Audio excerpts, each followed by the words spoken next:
ॐ अज्ञानतिमिरस्य ज्ञानाञ्जनशलाकया चक्षुरुन्मिलितं येन तस्मै श्रीगुरुवे नमः।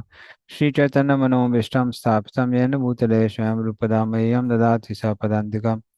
वन्देऽहं श्रीगुरो श्रीयुतापदकमलं श्रीगुरून् वैष्णवांश्च श्रीरूपं सागरजातां सगना रघुनाथां वितं तं सजीवं साद्वैतं सावधूतं परिजनासहितं कृष्णचैतन्यदेवं श्रीराधाकृष्णपादान् सगना ललिता श्रीविशाखामृतांश्च नमो विष्णुपादाय कृष्णप्रेष्ठाय भूतले श्रीमते भक्तिवेदांत स्वामिते नामने नमस्ते सारस्वते देवे गौरवाणी पिचाने निर्विशेष शून्यवादी पासादेस्तान्ने वाञ्छकल्पतरुभ्यश्च कृपा सिन्धु एव च पतितानां पावनेभ्यो वैष्णवेभ्यो नमो नमः। नमो महावदन्नाय कृष्णप्रेमप्रदायते कृष्णाय कृष्णचैतन्य नाम्ने गौरतस्य नमः। हे कृष्ण करुणा सिन्धु दीनबन्धु जगत्पते गोप्ता गोपिकान्त राधाकान्त नमोस्तुते तत्काञ्चन गौरांगी श्रीराधेन्द्रवनेश्वरी विष्णुभानुसुते देवी प्रणमामि हरिप्रिये नियतनिवासाय नित्य परमात्मने बलभद्र सुभद्राभ्याम जगन्नाथाय ते नमः। जय श्री कृष्ण चैतन्य प्रभु नित्यानंद श्री अद्वैत गदाधर शिवासादि गौर भक्तवृंद। हरे कृष्णा कृष्ण कृष्ण हरे हरे हरे राम राम राम हरे हरे।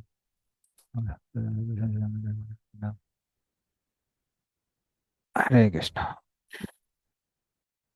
तो एक मिनट रुकिए मैं शेयर करता हूँ आप लोगों के साथ। वेदाबेस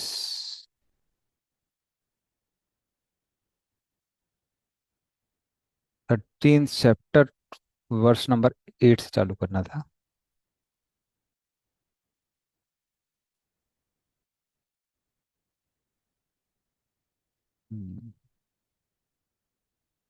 चलिए।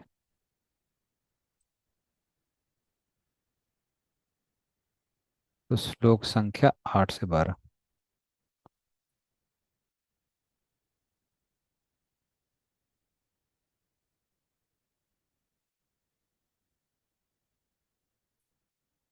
अमानित्वम् अदम्भित्वम् अहिंसा शान्तिमार्जवम् आचार्यपाशनं शौचं स्थैर्यम् आत्मविनिग्रह इन्द्रियार्थेषु वैराग्यम् अनहङ्कार एव च जन्म मृत्युर्जरा व्याधि दुःखदोषानुदर्शनम् असक्तिर्नभिस्वङ्गः पुत्रदारगृहादिषु नित्यं च समचित्तत्वम् इष्टानिष्टोपपत्तिषु मयि चानन्ययोगेन भक्तिर्व्यभिचारिणी विविक्तदेशसेवित्वम् हरतिर्जन संसदि अध्यात्मज्ञाननित्यत्वं तत्त्वज्ञानार्थदर्शनम् एतत् ज्ञानमिति प्रोक्तं ज्ञानं यदि तो अन्यथा।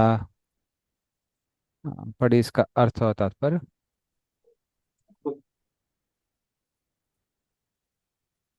हरे कृष्णा। आवाज आ रही है प्रभु? अरे अरे पढ़िए। विनम्रता, दंभहीनता, अहिंसा, सहिष्णुता, सरलता, प्रामाणिक गुरु के पास जाना, पवित्रता, स्थिरता, आत्म संयम, इंद्रिय तृप्ति के विषयों का परित्याग, जन्म मृत्यु, वृद्धावस्था तथा रोगों के दोषों की अनुभूति, वैराग, संतान, स्त्री, घर तथा अन्य वस्तुओं की ममता से मुक्ति, अच्छी तथा बुरी घटनाओं के प्रति संभाव, मेरे प्रति निरंतर अनन्य भक्ति, एकांत स्थान में रहने की इच्छा, जन समूह से विलगाव, आत्म साक्षात्कार की महत्ता को स्वीकारना तथा परम सत्य की दार्शनिक खोज, इन सबों को मैं ज्ञान घोषित करता हूँ और इनके अतिरिक्त जो भी है वह सब अज्ञान है। तात्पर्य तात्पर्य तात्पर्य कभी कभी अल्पज्ञ लोग ज्ञान की इस प्रक्रिया को कार्य क्षेत्र की अंत क्रिया विकार के रूप में मानने की भूल करते हैं, लेकिन वास्तव में यही असली ज्ञान की प्रक्रिया है। यदि कोई इस प्रक्रिया को स्वीकार कर लेता है तो परम सत्य तक पहुंचने की संभावना हो जाती है।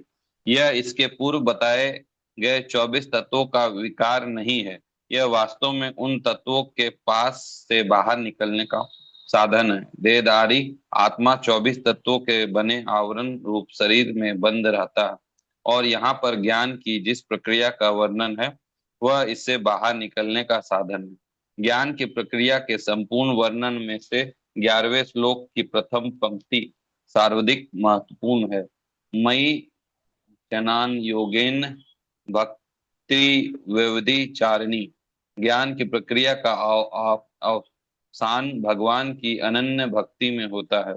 अतएव यदि कोई भगवान की दिव्य सेवा को नहीं प्राप्त कर पाता या प्राप्त करने के में असमर्थ है तो शेष 19 बातें व्यर्थ हैं। लेकिन यदि कोई पूर्ण कृष्ण भावना से भक्ति ग्रहण करता है तो अन्य 19 बातें उसके अंदर स्वयं में विकसित हो जाती हैं। जैसा कि श्रीमद् भागवत में कहा गया है, यस्मा यस्याति भक्ति भर्गवस्पिशना सर्वगुणे स्वस्थ समासते सुरा। जिसने भक्ति की अवस्था प्राप्त कर ली है उसमें ज्ञान के सारे गुण विकसित हो जाते हैं। जैसा कि 8वें श्लोक में उल्लेख हुआ है, गुरु ग्रहण करने का सिद्धांत अनिवार्य है। यहाँ तक कि जो भक्ति स्वीकार करते हैं उनके लिए भी यह आवश्यक है। आध्यात्मिक जीवन का शुभारंभ तभी होता है जब प्रामाणिक गुरु ग्रहण किया जाए। भगवान श्री कृष्ण यहाँ पर स्पष्ट कहते हैं कि ज्ञान की यह प्रक्रिया ये वास्तविक मार्ग है। इससे परे जो भी विचार किया जाता है व्यर्थ होता है। यहाँ पर ज्ञान की जो रूपरेखा प्रस्तुत की गई है उसका निम्नलिखित प्रकार से विश्लेषण किया जा सकता है। विनम्रता अमानित्व का अर्थ है कि मनुष्य को अन्यों द्वारा सम्मान पाने के लिए इच्छुक नहीं रहना चाहिए। हमें देहात्म बुद्धि के कारण अन्यों से सम्मान पाने के भूख रहते हैं, लेकिन पूर्ण ज्ञान से युक्त व्यक्ति की दृष्टि में जो यह जानता है कि वह शरीर नहीं है, इस शरीर से संबंध कोई भी वस्तु सम्मान या अपमान व्यर्थ होता है। इस भौतिक छल के पीछे पीछे दौड़ने से कोई लाभ नहीं। लोग अपने धर्म के में प्रसिद्धि चाहते हैं, अतएव यह देखा गया है कि कोई व्यक्ति धर्म के सिद्धांतों को जाने बिना ही ऐसे समुदाय में सम्मिलित न हो जाते हैं। वो जो वास्तव में धार्मिक सिद्धांतों का पालन नहीं करता और इस तरह का धार्मिक गुरु के रूप में अपना प्रचार करना चाहता है। जहां तक आध्यात्मिक ज्ञान में वास्तविक प्रगति की बात है, मनुष्य को चाहिए कि वह अपनी परीक्षा करे कि वह कहाँ तक उन्नति कर रहा है।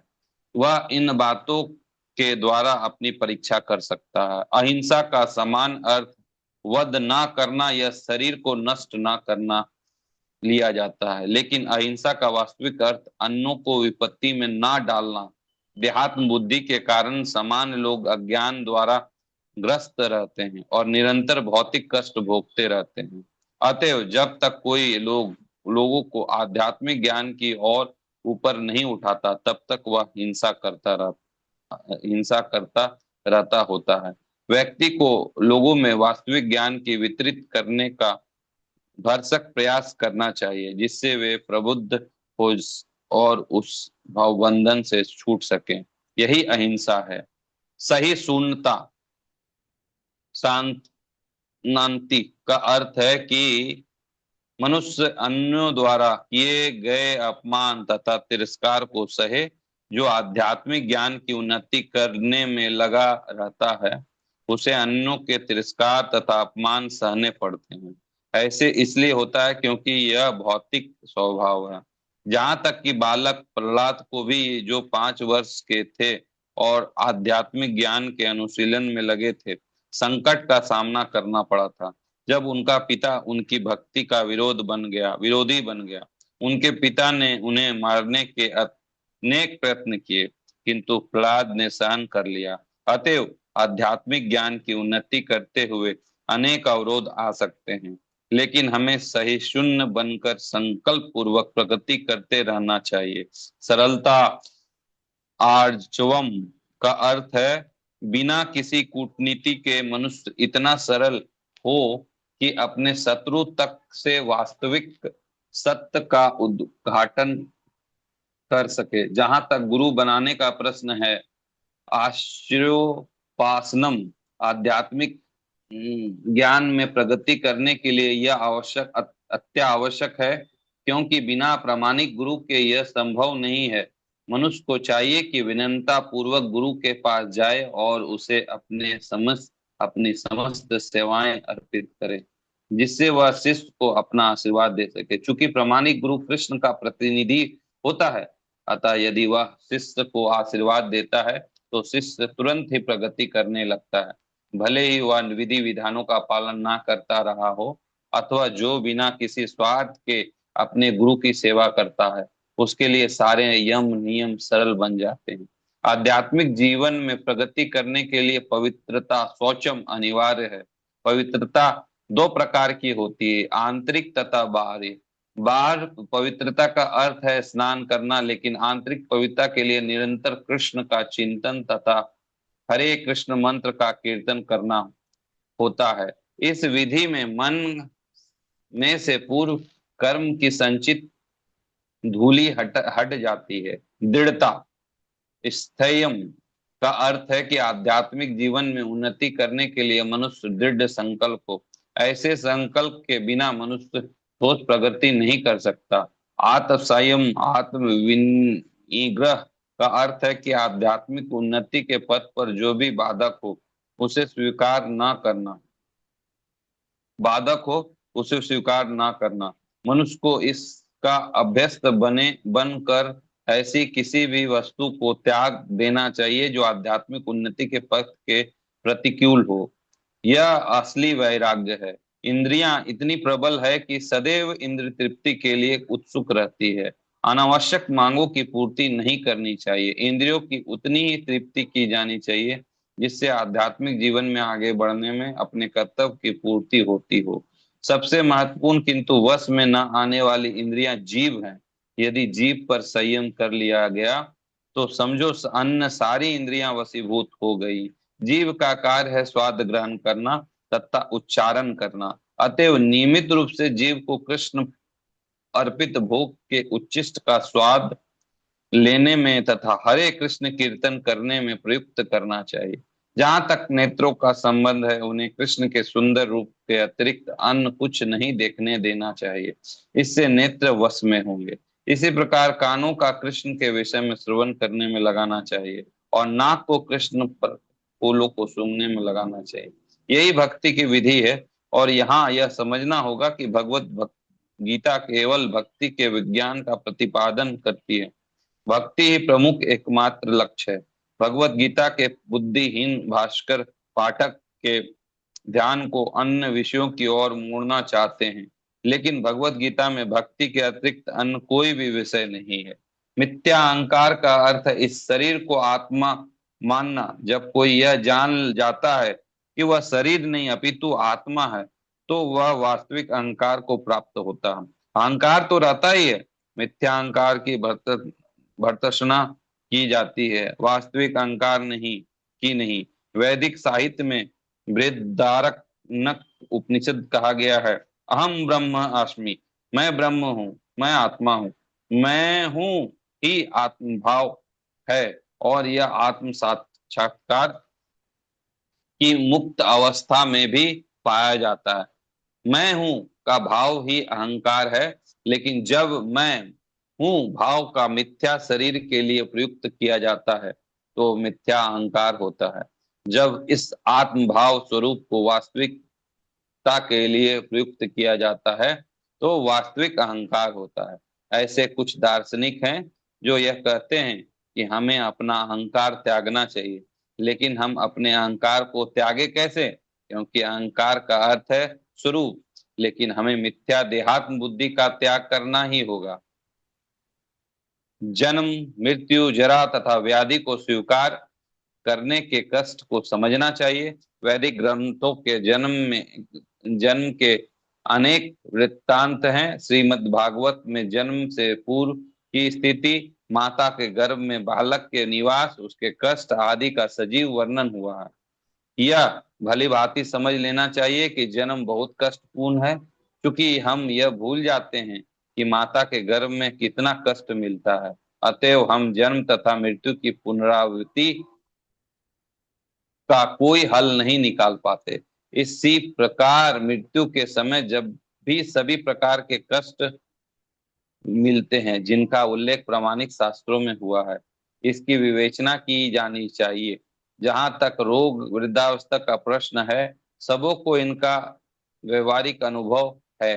कोई भी रोगाग्रस्त नहीं होना चाहता, कोई भी बूढ़ा नहीं होना चाहता, लेकिन इनसे बचा नहीं जा सकता। जब तक हम जन्म मृत्यु जरा तथा व्याधि के दुखों को देखते हुए इस भौतिक जीवन के प्रति निराशावादी दृष्टिकोण नहीं बना पाते, तब तक आध्यात्मिक जीवन में प्रगति करने के लिए कोई प्रोत्साहन नहीं रह जाता। जहां तक संतान, पत्नी तथा घर के विरक्ति की बात है, इसका अर्थ यह नहीं इसके लिए कोई भी भावना ही ना हो। ये सब स्नेह की प्राकृतिक वस्तुएं हैं, लेकिन जब ये आध्यात्मिक उन्नति में अनुकूल ना हो तो इनके प्रति आसक्त नहीं होना चाहिए। घर को सुखमय बनाने की सर्वोत्तम विधि कृष्ण भावनामृत है। यदि कोई कृष्ण भावनामृत से पूर्ण रहे तो वो अपने घर को अत्यंत सुखमय बना सकता है, क्योंकि कृष्ण भावनामृत की विधि अत्यंत सरल है। इसमें केवल हरे कृष्ण कृष्ण कृष्ण हरे हरे, हरे राम राम राम हरे हरे का कीर्तन करना होता है। कृष्णा अर्पित भोग का उच्चिष्ट ग्रहण करना होता है। भगवत गीता तथा श्रीमद् भागवत जैसे ग्रंथों पर विचार विमर्श करना होता है और अक्षरा विग्रह की पूजा करनी होती है। इन चारों बातों से मनुष्य सुखी होगा। मनुष्य को चाहिए कि अपने परिवार के सदस्यों को ऐसी शिक्षा दे। परिवार के सदस्य प्रतिदिन प्रातः तथा सायं कर बैठकर साथ साथ हरे कृष्ण मंत्र का कीर्तन करे। यदि कोई इन चारों सिद्धांतों का पालन करने करते हुए अपने पारिवारिक जीवन को कृष्ण भावना में विकसित करने में ढाल सके, तो पारिवारिक जीवन को त्याग कर विरक्त जीवन बिताने की आवश्यकता नहीं होगी। लेकिन यदि आध्यात्मिक प्रगति के लिए अनुकूल ना रहे तो पारिवारिक जीवन का परित्याग कर देना चाहिए। मनुष्य को चाहिए कि कृष्ण के साक्षात्कार करने या उनकी सेवा करने के लिए सर्वस्व न्यौछावर कर दे, जिस प्रकार अर्जुन ने किया था। अर्जुन अपने परिजनों को मारना नहीं चाह रहे थे, किंतु जब वह समझ गए कि ये परिजन कृष्ण साक्षात्कार में बाधक हो रहे हैं, तो उसने कृष्ण के आदेश को स्वीकार किया। वह उनसे लड़ा और उसने उनको मार डाला। इन सब विषयों में मनुष्य को पारिवारिक जीवन के सुख दुख से विरक्त हो रहना चाहिए, क्योंकि संसार में कोई भी कभी भी ना तो पूर्ण सुखी रह सकता है ना दुखी। सुख दुख भौतिक जीवन को दूषित करने वाले हैं। मनुष्य को चाहिए कि इन्हें सहना सीखे, जैसा कि भगवत गीता में उपदेश दिया गया है। कोई भी सुख दुख के आने जाने पर प्रतिबंध नहीं लगा सकता। अतः मनुष्य को चाहिए कि भौतिकवादी जीवन शैली से अपने को विलग कर ले और दोनों ही दशाओं में समभाव बनाए रहे। सामान्यतः जब हमें इच्छित वस्तु मिल जाती है तो हम अत्यंत प्रसन्न होते हैं, और जब अनिश्चित घटना घटती है तो हम दुखी होते हैं। लेकिन यदि हम वास्तविक आध्यात्मिक स्थिति को प्राप्त हो तो ये बातें हमें विचलित नहीं कर पाएंगी। इस स्थिति तक पहुंचने के लिए हमें अटूट भक्ति का अभ्यास करना होता है। विपत्त हुए बिना कृष्ण भक्ति का अर्थ होता है भक्ति की नौदा विधि, कीर्तन श्रवण पूजन आदि में प्रवृत्त होना, जैसे 9वें अध्याय के अंतिम श्लोक में वर्णन हुआ है। इस विधि का अनुसरण करना चाहिए। यह स्वाभाविक है कि आध्यात्मिक जीवन शैली का अभ्यस्त हो जाने पर मनुष्य भौतिकवादी लोगों से मिलना नहीं चाहेगा। इससे उसे हानि पहुंच सकती है। मनुष्य को चाहिए कि वह यह परीक्षा करके देख ले कि वो अवांछित संगति के बिना एकांतवास करने में कहाँ तक सक्षम है। यह अस्वाभाविक ही है कि भक्त में व्यर्थ के खेलकूद या सिनेमा जाने या किसी सामाजिक उत्सव में सम्मिलित होने की कोई रुचि नहीं होती, क्योंकि वह यह जानता है कि यह समय को व्यर्थ गंवाना है। कुछ शोक छात्र तथा दार्शनिक ऐसे हैं जो जो काम वासना पूर्ण जीवन या अन्य विषय का अध्ययन करते हैं, लेकिन भगवत गीता के अनुसार ऐसा शोध कार्य और दार्शनिक चिंतन निरर्थक है। यह एक प्रकार से व्यर्थ होता है। भगवत गीता के अनुसार मनुष्य को चाहिए कि अपने दार्शनिक विवेक से वह आत्मा की प्रकृति के विषय में शोध करे। उसे चाहिए कि वह अपने आत्मा को समझने के लिए शोध करे। यहाँ पर इसी की संस्तुति की गई है। जहाँ तक आत्म साक्षात्कार का संबंध है, यहाँ पर स्पष्ट उल्लेख की है कि भक्ति योग ही व्यवहारिक है। ज्यों ही भक्ति की बात उठे तो मनुष्य को चाहिए कि परमात्मा तथा आत्मा के संबंध पर विचार करे। आत्मा तथा परमात्मा कभी एक नहीं हो सकते। विशेषता भक्ति योग में तो कभी नहीं। परमात्मा के प्रति आत्मा की यह सेवा नित्य है, जैसा कि स्पष्ट किया गया है। अतएव भक्ति शाश्वत नित्य है। मनुष्य को इसी दार्शनिक धारणा में स्थित होना चाहिए। श्रीमद् भागवत में व्याख्या की गई है, वदंती तत्वविद स्थितम यज्ञानम मध्यम, सो परम सत्य के वास्तविक ज्ञाता हैं। वे जानते हैं कि आत्मा का साक्षात्कार तीनों रूपों में किया जाता है, ब्रह्म, परमात्मा तथा भगवान। परम सत्य के साक्षात्कार के में भगवान प्रकाशित होते हैं। अतएव मनुष्य को चाहिए कि भगवान को समझने के पद तक पहुंचने और भगवान की भक्ति में लग जाए। यही ज्ञान की पूर्णता है। तो विनम्रता से लेकर भगवत साक्षात्कार तक की विधि भूमि से चलकर ऊपरी मंजिल तक पहुंचने की सीढ़ी के समान है। इसी इस सीढ़ी में कुछ ऐसे लोग हैं जो अभी पहली सीढ़ी पर हैं, कुछ दूसरी पर तो कुछ तीसरी पर। किंतु जब तक मनुष्य ऊपरी मंजिल पर नहीं पहुंच जाता तो कि कृष्ण का ज्ञान है कि कृष्ण का ज्ञान है, तब तक वह ज्ञान की निरंतर अवस्था में ही रहता है। यदि कोई ईश्वर की बराबरी करते हुए आध्यात्मिक ज्ञान में प्रगति करना चाहता है तो उसका प्रयास विफल होगा। यह स्पष्ट कहा गया है कि विनम्रता के बिना ज्ञान संभव नहीं है। अपने को ईश्वर समझना सर्वाधिक गर्व है। यद्यपि जीव सदैव प्रकृति के कठोर नियमों द्वारा ठुकराया जाता है, फिर भी वह अज्ञान के कारण सोचता है कि मैं ईश्वर हूँ। ज्ञान का शुभारंभ अमानित्व या विनम्रता से होता है। मनुष्य को विनम्र होना चाहिए। परमेश्वर के प्रति विद्रोह के कारण ही मनुष्य प्रकृति के अधीन हो जाता है। मनुष्य को इस सच्चाई को जानना और इससे विश्वस्त होना चाहिए। हरे कृष्ण।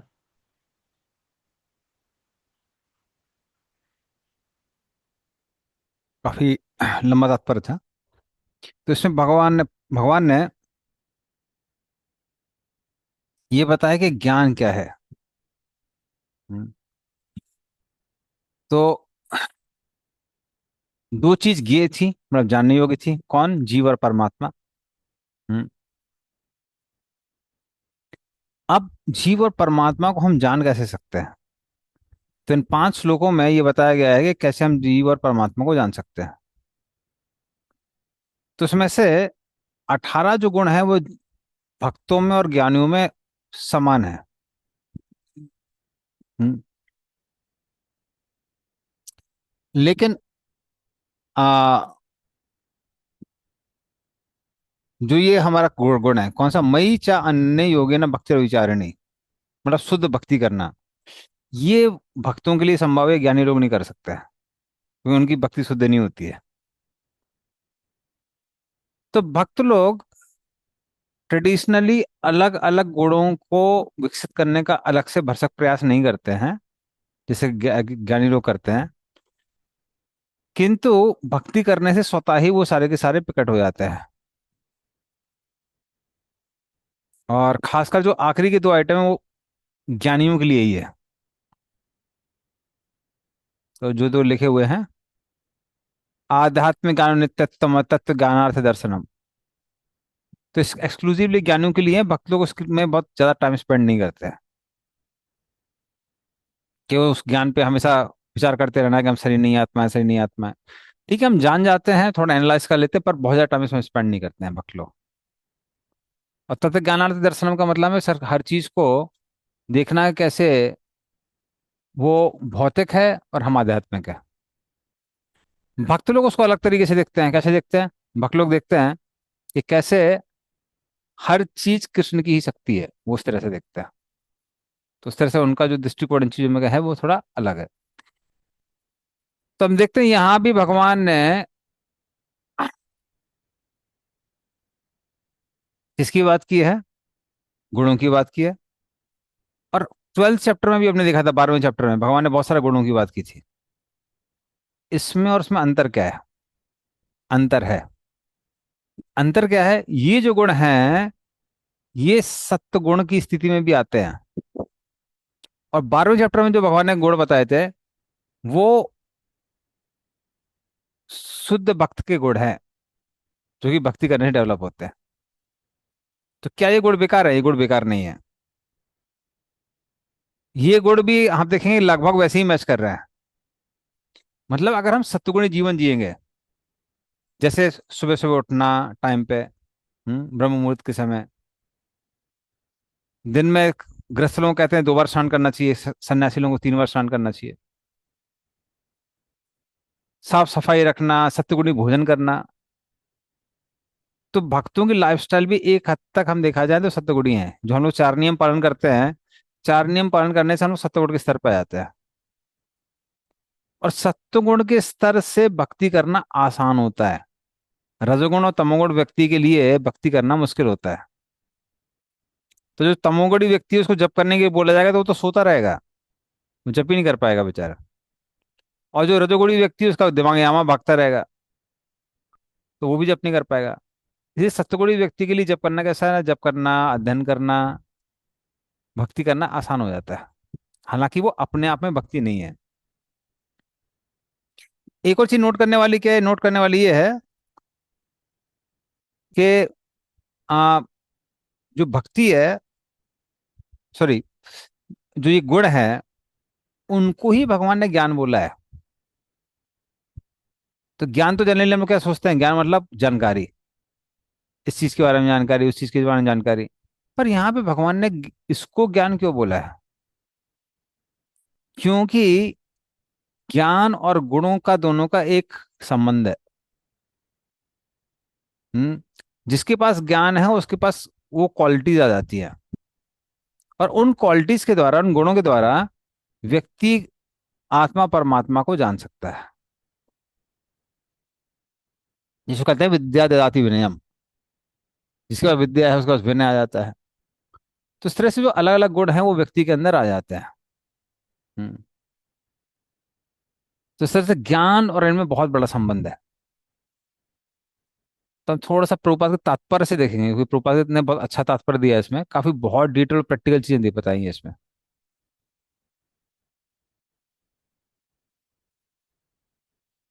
तो थोड़ा थोड़ा डिस्कस करेंगे इस बारे में। तो पहले तो प्रभुपाद ने मई चार योगे ना भक्ति विचारने के बारे में बताया, जो हम भी डिस्कस कर रहे थे कि अगर मान लिया आप अनन्य भक्ति कर रहे हैं तो यस्साति भक्ति भक्ति अंचना सर्वे गुण समासते सुरा। तो जो देवताओं के गुण हैं सत्व गुण वाले, वो ऑटोमेटिकली भक्त के अंदर आ जाते हैं। फिर प्रभुपाद बता रहे थे आ, अमानित्वम या नम्रता। नम्रता के प्रभुपाद ने बहुत क्लासिक डेफिनेशन दी है यहाँ पे, हम देखेंगे। Humility means that one should not be anxious to have satisfaction of being honoured by others. इसका मतलब क्या है? दूसरे से सम्मान पाने की इच्छा ना होना, उसको नम्रता कहते हैं। वरना, और वो कैसे समझ में आता है, अगर हम कहीं जा रहे हैं और लोग कई बार हमको नहीं भी पहचानते हैं, तो क्या हम उसमें खुश है? अगर हैं तो हम नम्र है। जैसे कई बार क्या होता है, हम कहीं भी जाते हैं तो आ, अगर इच्छा क्या रहती है, अगर इच्छा है कि नहीं नहीं, लोगों को हमको रिकॉग्नाइज करना चाहिए, हम कौन हैं, ये है वो है, तो फिर उसका मतलब नम्रता नहीं है। तो सम्मान की इच्छा ना होना ये नम्रता है। क्योंकि हमने कई बार, आप लोगों ने ऑब्जर्व किया होगा, कुछ लोग एकदम सम्मान के भूखे होते हैं, सम्मान करते ही खुश हो जाते हैं। हमको याद है एक बार हमारे रिश्तेदार में कोई लेडी थी, तो वो हमने टेक्निक सीख ली है। उन्होंने क्या किया, उन्होंने अपना रिश्ता बताना चालू किया। आपके जो मम्मी हैं उनके ये, उनके वो, उनके वो रिश्ता बताना चालू कर रही थी। हमको समझ में आ गया था किस लिए रिश्ता बता रही है। तुरंत हमने क्या किया, उससे पहले कि वो पूरा कर पाए रिश्ता, मैंने पैर छू लिए। पैर छू लिए, मतलब ऐसी आवाज आई जैसे, बाप रे, मतलब अब सेटिस्फाइड है। उसने रिश्ता पूरा कंप्लीट भी नहीं किया, जो चेन बता रही थी वो चेन वहीं पे रुक गई। इसका वो, उसका वो, उसका उसका वो रुक गई। हमको मालूम था वो क्यों चेन बता रही है, कि भाई सम्मान की भूखी है।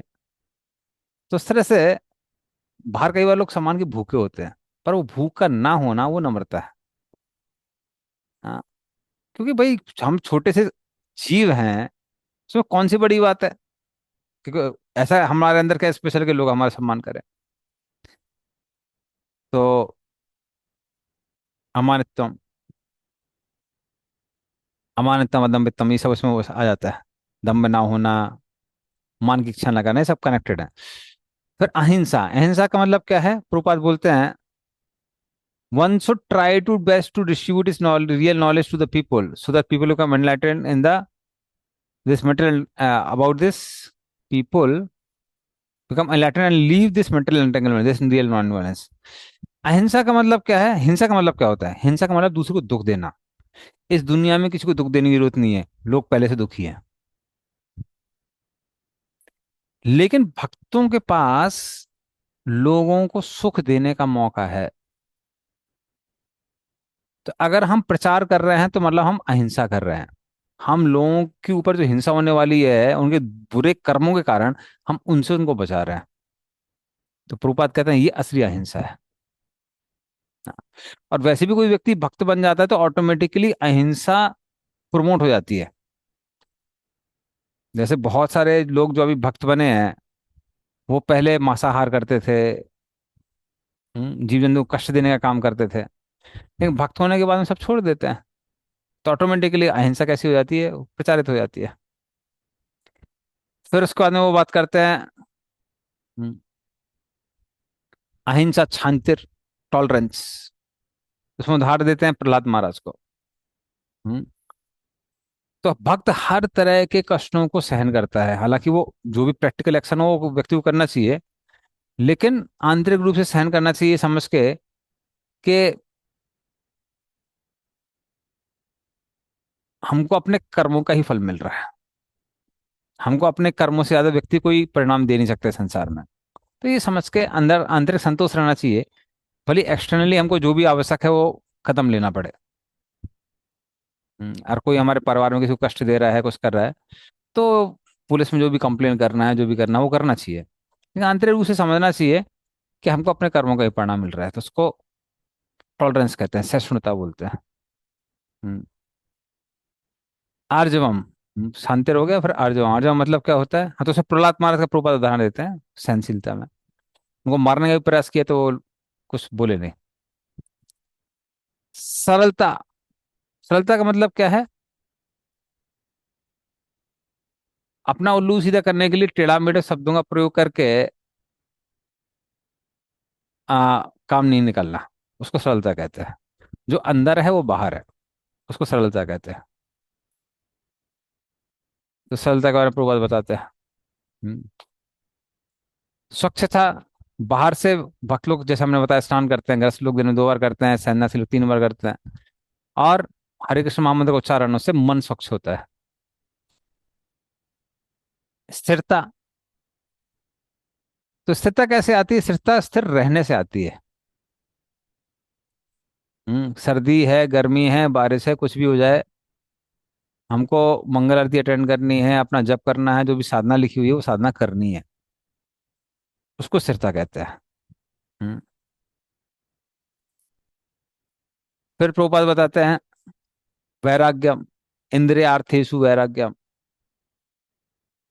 के वैराग्य क्या है, वैराग्य मतलब उतना ही इंद्रियों का तर्पण करना है जितना हमारा भक्ति करने के लिए आवश्यक है, अनावश्यक तर्पण नहीं करना है।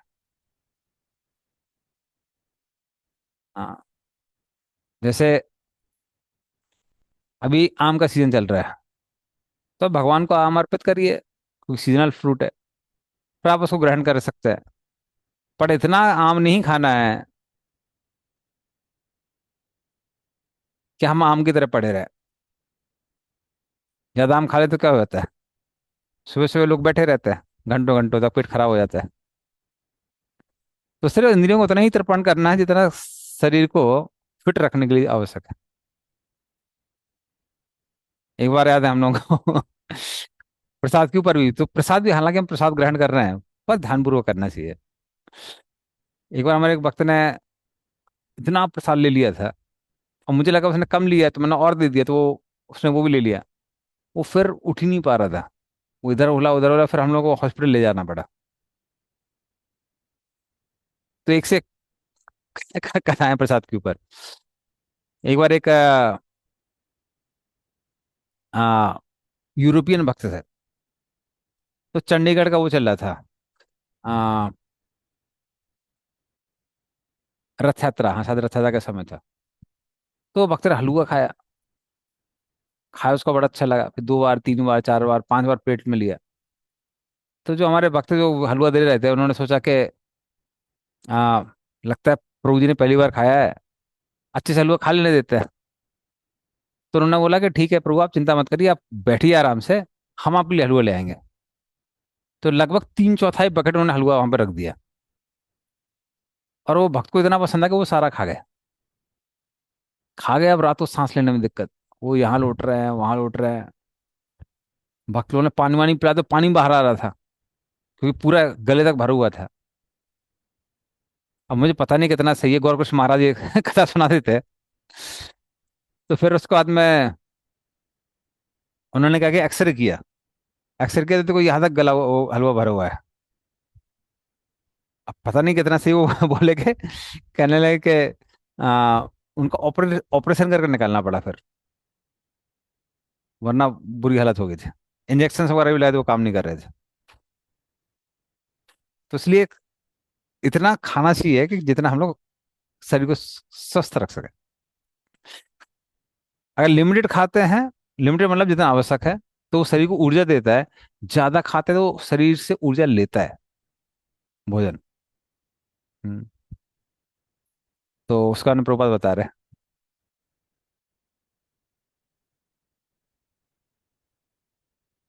फिर प्रभुपाद बताते हैं कैसे भक्त लोग इंद्रियों को भगवान की सेवा में लगाते हैं। कान से कीर्तन सुनते हैं भगवान के, नाक से जो भगवान को फूल अर्पित किए हैं उसको ग्रहण करते हैं। हाँ। फिर अहंकार का त्याग। तो प्रभुपाद बोलते हैं कि मिथ्या अहंकार का त्याग करना चाहिए, पर शुद्ध अहंकार को ग्रहण करना चाहिए। शुद्ध अहंकार क्या है? जीवेर स्वरूप है कृष्ण नित्यदास, हम कृष्ण के नित्यदास हैं, उसको ग्रहण करना चाहिए। जन्म मृत्यु जरा व्याधि दुख दोषानुदर्शनम। तो जन्म मृत्यु जरा व्याधि, उनको देखना है कि ये जीवन के दुख हैं। तो कई बार हम लोग भूल जाते हैं उसको, तो याद करना, नहीं नहीं नहीं, बुढ़ापा आएगा तो दुख होगा, और मृत्यु भी कभी भी आ सकती है, इसलिए उनको दुख को देखना। फिर स्त्री, परिवार, इन सबसे वैराग्य। तो भक्तों के लिए वो आ, कैसे लागू होता है कि उन सबको ही भगवान की सेवा में लगा सकते हैं। और समझना कि जो भी स्त्री है वो हमारी दासी नहीं है, वो कृष्ण की दासी है। जो बच्चे हैं वो भी कृष्ण के दास है, और हम भी कृष्ण के दास हैं, सब लोग कृष्ण के दास हैं। घर भी क्या है? वो भगवान की सेवा के लिए बना हुआ है। तो फिर ऐसा घर जो है और ऐसे परिवार के लोग हैं, वो इस संसार में बंधन का कारण नहीं बनते हैं, मुक्ति का कारण बनते हैं। हम्म। फिर वो बांधने वाले नहीं है। अब प्रभुपाद कहते हैं अगर कोई हरे कृष्ण मंदिर का जप कर रहा है, पुस्तक वितरण कर रहा है, पुस्तक जो गीता भागवत का पाठ कर रहा है, विग्रह की पूजा कर रहा है, भगवान को भोग अर्पित करता है, तो वो आराम से कृष्ण भावनामृत में प्रगति कर सकता है, ये सिर्फ 4 चीजें करके। जप करना पहला, दूसरा भगवान भोग लगाना, तीसरा गीता भागवत से डिस्कशन करना, और चौथा डीटी वर्शिप करना। तो 4 चीजें जो व्यक्ति डेली करता है, रूपात बोलते हो, आराम से प्रगति करते हुए भगवत धाम जा सकता है। हम्म, फिर सुख दुख से फर्क ना पड़ना, ये तब होगा जब अगर दृढ़ संकल्प रहेगा। भक्तों के जीवन में सुख आए दुख आए जो भी आए, जब चलते रहना चाहिए, तो वो बंद नहीं होना चाहिए। हम्म, और भगवान ने तो ऐसी चीज बना दी है, भगवान का जो नाम जप है, कि व्यक्ति मर जाता है उसकी लाश भी उठाते हैं, तो उसको सबसे अपवित्र कहा जाता है। उस समय भी भगवान का नाम जब चलता रहता है, राम नाम सत्य है, राम नाम सत्य है। तो भगवान का नाम ऐसा है कि उस समय भी हम कर सकते हैं। हाँ। फिर प्रभुपाद बोलते हैं कि हाँ, इस तरह से व्यक्ति को समय व्यर्थ नहीं गंवाना चाहिए, और भगवान की भक्ति में ही पूरा टाइम स्पेंड करना चाहिए। चलिए। ओके। तो तो इन इसमें सबको। सवाल था, एक दो सवाल था, अगर आपका कंप्लीट हाँ हो हाँ, जाए पूछे। तो। हाँ, पूछे पूछे। हाँ, अभी जैसे इसमें प्रभुपाद जी ने बताया कि जैसे ह्यूमिलिटी, ह्यूमिलिटी का एग्जांपल बताया है कि आप किसी से भी कभी भी मानने की इच्छा ना करना, और ये ओरिजिनल ह्यूमिलिटी है। हम्म। दूसरा, प्रभुपाद जी ने बताया अहिंसा। तो अहिंसा ये नहीं है कि हम लोग किसी को मतलब जान मारना या फिर अपने स्वार्थ के लिए खाना या फिर जो भी है उसको मारना। यहाँ पर बता रहे हैं कि उसके मतलब प्रभुपाद जी की अहिंसा का मतलब है कि उसके लिए क्षति, मतलब उसको अगर दाल रोटी में भी अगर दिक्कत आप पहुंचा रहे हैं या किसी तरह से आप उसको क्षति पहुंचा रहे हैं, उसके आर्थिक या कुछ भी, तो भी अहिंसा में ही काउंट किया जा रहा है। हम्म। ये इसी का थोड़ा सा एक्सप्लेनेशन कुछ है देखिए। हाँ, तो ये तो मैंने बोला था पहले वाले में। मान का इसका वो दिया था उदाहरण। दोनों चीजें हाँ। बताई है ना। मान का मतलब क्या है? मान सम्मान की इच्छा ना होना मतलब, ठीक है, हमको समझ में आना चाहिए कि अरे हम हजारों करोड़ों अरबों जीवों में से एक है। इतना क्या स्पेशल हम्म। हमारे बारे हम्म। में? अगर कोई हम्म। बोलता है कि ठीक है हम भक्ति कर रहे हैं, अरे भक्ति कर रहे हैं, पर वो वैसा हो गया जैसे मतलब कोई कैदी इतने बोलता लोग है। भक्ति कर रहे हैं। हाँ। नहीं, कोई बोलता है कि मैं कैदी हूँ, और हाँ। पिछले 10 साल से या 15 साल से अच्छा आचरण कर रहा हूँ। अरे, लेकिन आप कैदी हैं, आप सामान्य व्यक्ति नहीं हम्म। हैं। हम्म। तो जो आध्यात्मिक जगत है, सबसे ज्यादा पॉपुलेशन कहाँ पे है? वो तो आध्यात्मिक जगत में है। वहाँ तो सभी शुद्ध भक्त हैं। हम्म। हम में से कुछ लोग हैं जो चोर चक्के टाइप के यहाँ पे जेल के अंदर बंद है भौतिक जगत में। उसमें कितना क्या अहंकार करना कि हाँ हम भक्ति कर रहे हैं इतने साल से। ना, मेजर जो पॉपुलेशन है वो तो भक्त, शुद्ध भक्त है। हम लोग गड़बड़ है।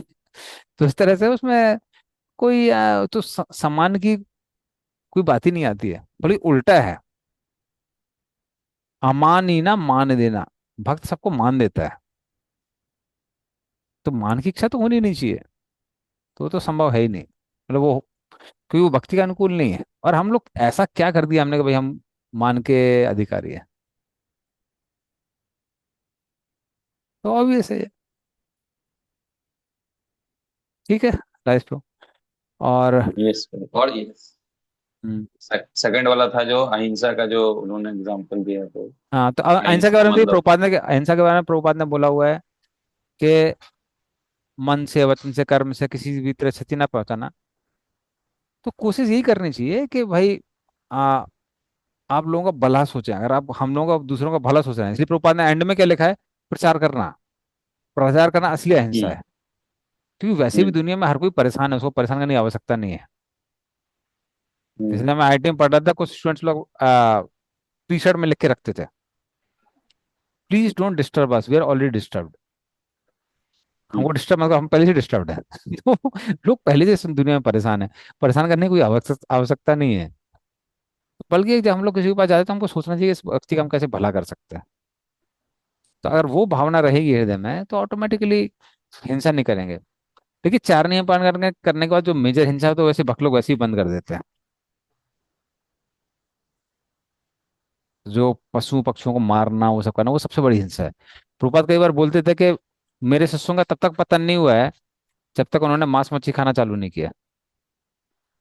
तो प्रभुपाद बोलते 4 नियम में भी सबसे भयंकर जो गिरा हुआ नियम है वो है मांसाहार, मीट ईटिंग। तो वो तो हम लोग करते ही हैं। एट द सेम टाइम किसी के पास में भी अगर हम जाते हैं तो कोशिश करना चाहिए हम उसका कुछ भला कर सके। अब भला करने का तरीका अलग अलग हो सकता है। जैसे अब कोई चोर चक्का मर्डरर है, अब उसका भला कैसे कर सकते हैं? पुलिस में पकड़ा दी, उसका भला हो जाएगा कम से कम। वरना वो पाप में लिप्त होते होते और भी नरक जाएगा। तो वो उसका भला करने का तरीका है। पर मन में भावना क्या होनी चाहिए कि हाँ, किसी तरह इस व्यक्ति का भला करना है। तो वो करना चाहिए प्रयास। ठीक है, राइस।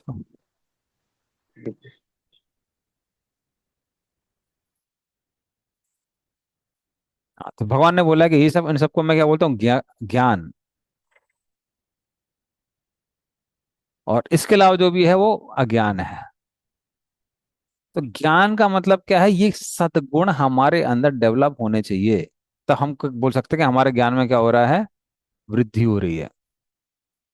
पर in general over the years अपने भक्तों ने देखा भी होगा कि ये डायरेक्टली इनडायरेक्टली वो गुण आ जाते हैं भक्तों के अंदर। हम्म, जैसे कि आपने देखो कई बार नए नए लोग आते हैं तो वो एक रिकॉग्निशन की इच्छा करते हैं कि किसी तरह से भाई हाईलाइट होना है। हाँ, लेकिन धीरे धीरे टाइम बीतता है तो फिर भक्त लोग नम्र हो जाते हैं, वो इच्छा खत्म हो जाती है। ठीक है, तो इसको, तो भगवान बोलते हैं इसको मैं ज्ञान कहता हूँ। ये भगवान के ज्ञान की परिभाषा है।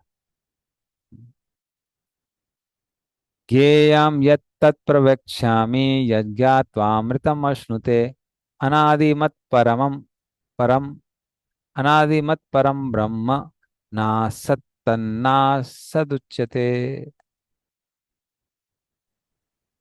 मैं पढ़ प्रभु।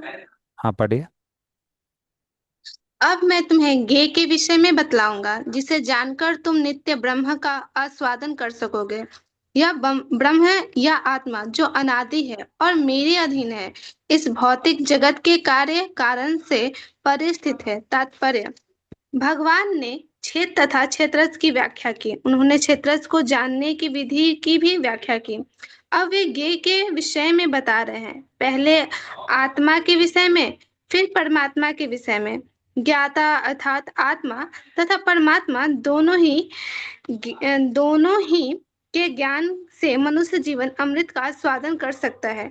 जैसा कि द्वितीय अध्याय में कहा गया है, जीव नित्य है, इसकी भी यहाँ पुष्टि हुई है। जीव के उत्पन्न होने की कोई निश्चित तिथि नहीं है, न ही कोई परमेश्वर से जीवात्मा के प्राकट्य का इतिहास बता सकता है। अतएव वह अनादि है। इसकी पुष्टि वैदिक साहित्यों से होती है। न जायते म्रियते व विप्रचित कठोपनिषद। शरीर का ज्ञाता ना तो कभी उत्पन्न होता है और ना मरता है, वह ज्ञान से पूर्ण होता है। वैदिक साहित्य में भी परमेश्वर को परमात्मा रूप में प्रधान क्षेत्र पति गुणेश, शरीर का मुख्य ज्ञाता तथा प्रकृति के गुणों का स्वामी कहा गया है। स्मृति वचन है, दास भूतो हरेरेव न्याय सैव कदाचन। जीवात्माएं सदा भगवान की सेवा में लगी रहती हैं। इसकी पुष्टि भगवान चैतन्य के अपने उपदेशों में भी है। अतएव इस श्लोक में ब्रह्म का जो वर्णन है वह आत्मा का है। और जब ब्रह्म शब्द जीवात्मा के लिए व्यवहृत होता है तो ये समझना चाहिए कि वह आनंद ब्रह्म ना होकर विज्ञान ब्रह्म है। आनंद ब्रह्म ही परम ब्रह्म भगवान है। हरे कृष्ण। हम्म, धन्यवाद। हाँ,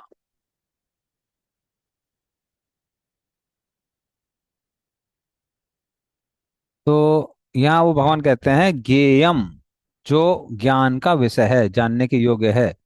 यत्तत् प्रकृच्छामि, अब मैं उसके बारे में आपको बताऊंगा। तो यज्ञ ज्ञात्वा अमृतम अश्नुते, उसको जानने के बाद आप अमृत का आस्वादन करेंगे। अनादिमत परमम ब्रह्म न सत तन नाश्चत उच्यते। वो जो परम ब्रह्म है वो अनादि है, उसका कोई आदि नहीं है, वो मुझ पर आश्रित है। हाँ, और इस भौतिक जगत के स्थूल और आ, जो ग्रॉस आइटम्स है उन सबसे कैसा है, मुक्त है। स्थूल और जो गौण चीजें हैं उनसे मुक्त है। तो भगवान यहाँ बता रहे हैं कि जो भी अभी मैंने ज्ञान के तुमको अलग अलग अंग बताए अर्जुन, उसके द्वारा तुम किसको जानो, आत्मा और परमात्मा को जानो। हम्म। और उस आत्मा परमात्मा को ही ब्रह्म कहा जाता है। तो उस पर ब्रह्म को भक्त लोग एक व्यक्ति के रूप में देखते हैं जिसके पास गुण है। ज्ञानी लोग निर्गुण ब्रह्म के रूप में देखते हैं। और जो योगी लोग हैं वो चतुर्भुज परमात्मा के रूप में देखते हैं। हाँ, उस जो जो ब्रह्म है उसका, वो अनादि है, उसका कोई आदि नहीं है। हाँ, तो मत परम का मतलब क्या है? मैं ही उसका आश्रय हूँ, उस ब्रह्म का आश्रय हूँ। भगवान इस तरह से कह रहे हैं। हाँ, तो ना सद ना असद उच्चते, वो इस संसार के सूक्ष्म और स्थूल तत्वों से परे है। जैसे भगवान ने बाद में बोलेंगे ब्रह्मणो ही प्रतिष्ठा हम। तो प्रभुपाद भी सेम चीज बोलेंगे, वो आत्मा और परमात्मा को जानना वही जीवन का लक्ष्य है।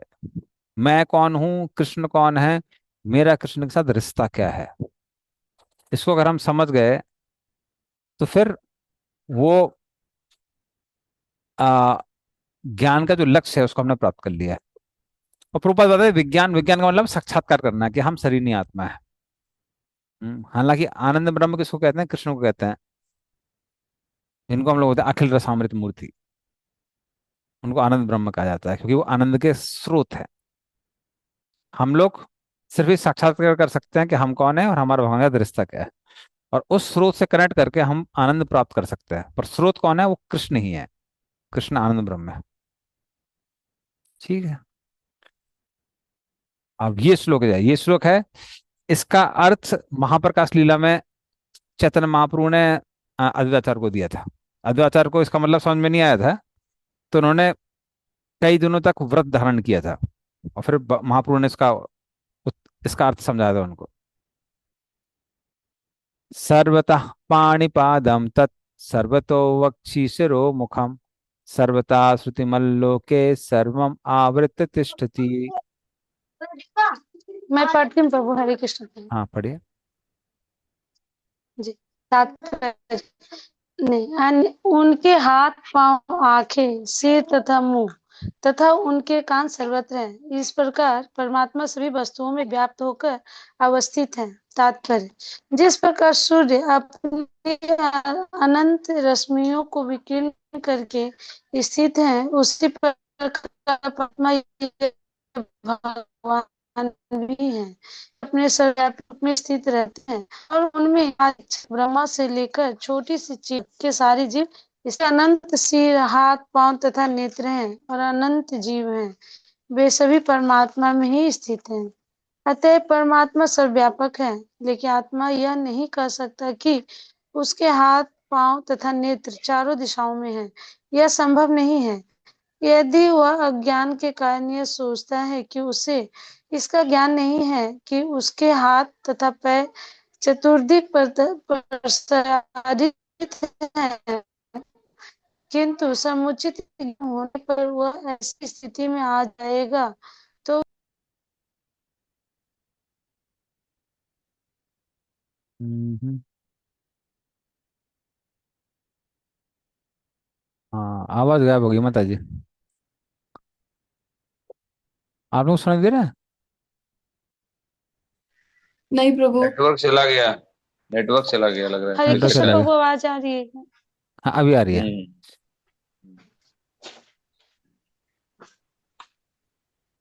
हम्म। अभी आ रही है क्या प्रभु?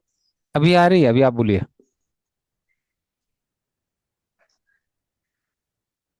जी प्रभु। किंतु समुचित ज्ञान होने पर वह ऐसी स्थिति में आ जाएगा तो उसका ऐसा सोचना उल्टा है।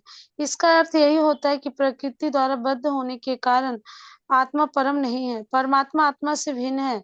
परमात्मा अपना हाथ असीम दूरी तक फैला सकता है, किंतु आत्मा ऐसा नहीं कर सकता। भगवत गीता में भगवान कहते हैं कि यदि कोई उन्हें पत्र पुष्प तथा जल अर्पित करता है तो वे उसे स्वीकार करते हैं। यदि भगवान दूर होते तो फिर इन वस्तुओं को वो कैसे स्वीकार कर पाते? यही भगवान की सर्वशक्तिमत्ता है। यद्यपि वे पृथ्वी से बहुत दूर अपने धाम में स्थित हैं, तो भी वे किसी के द्वारा अर्पित कोई भी वस्तु अपना हाथ फैलाकर ग्रहण कर सकते हैं। यही उनकी शक्तिमत्ता है। ब्रह्म संहिता में कहा गया है, गोलोक एव निविशत्य अखिलात्म भूत। यद्यपि वे अपने दिव्य लोक में लीलारत रहते हैं, फिर भी वे सर्वव्यापी हैं। आत्मा ऐसा घोषित नहीं कर सकता कि वह सर्वव्याप्त है। अतएव इस श्लोक में आत्मा जीव नहीं अपितु परमात्मा या भगवान का वर्णन हुआ है। हरे कृष्ण। हम्म, धन्यवाद।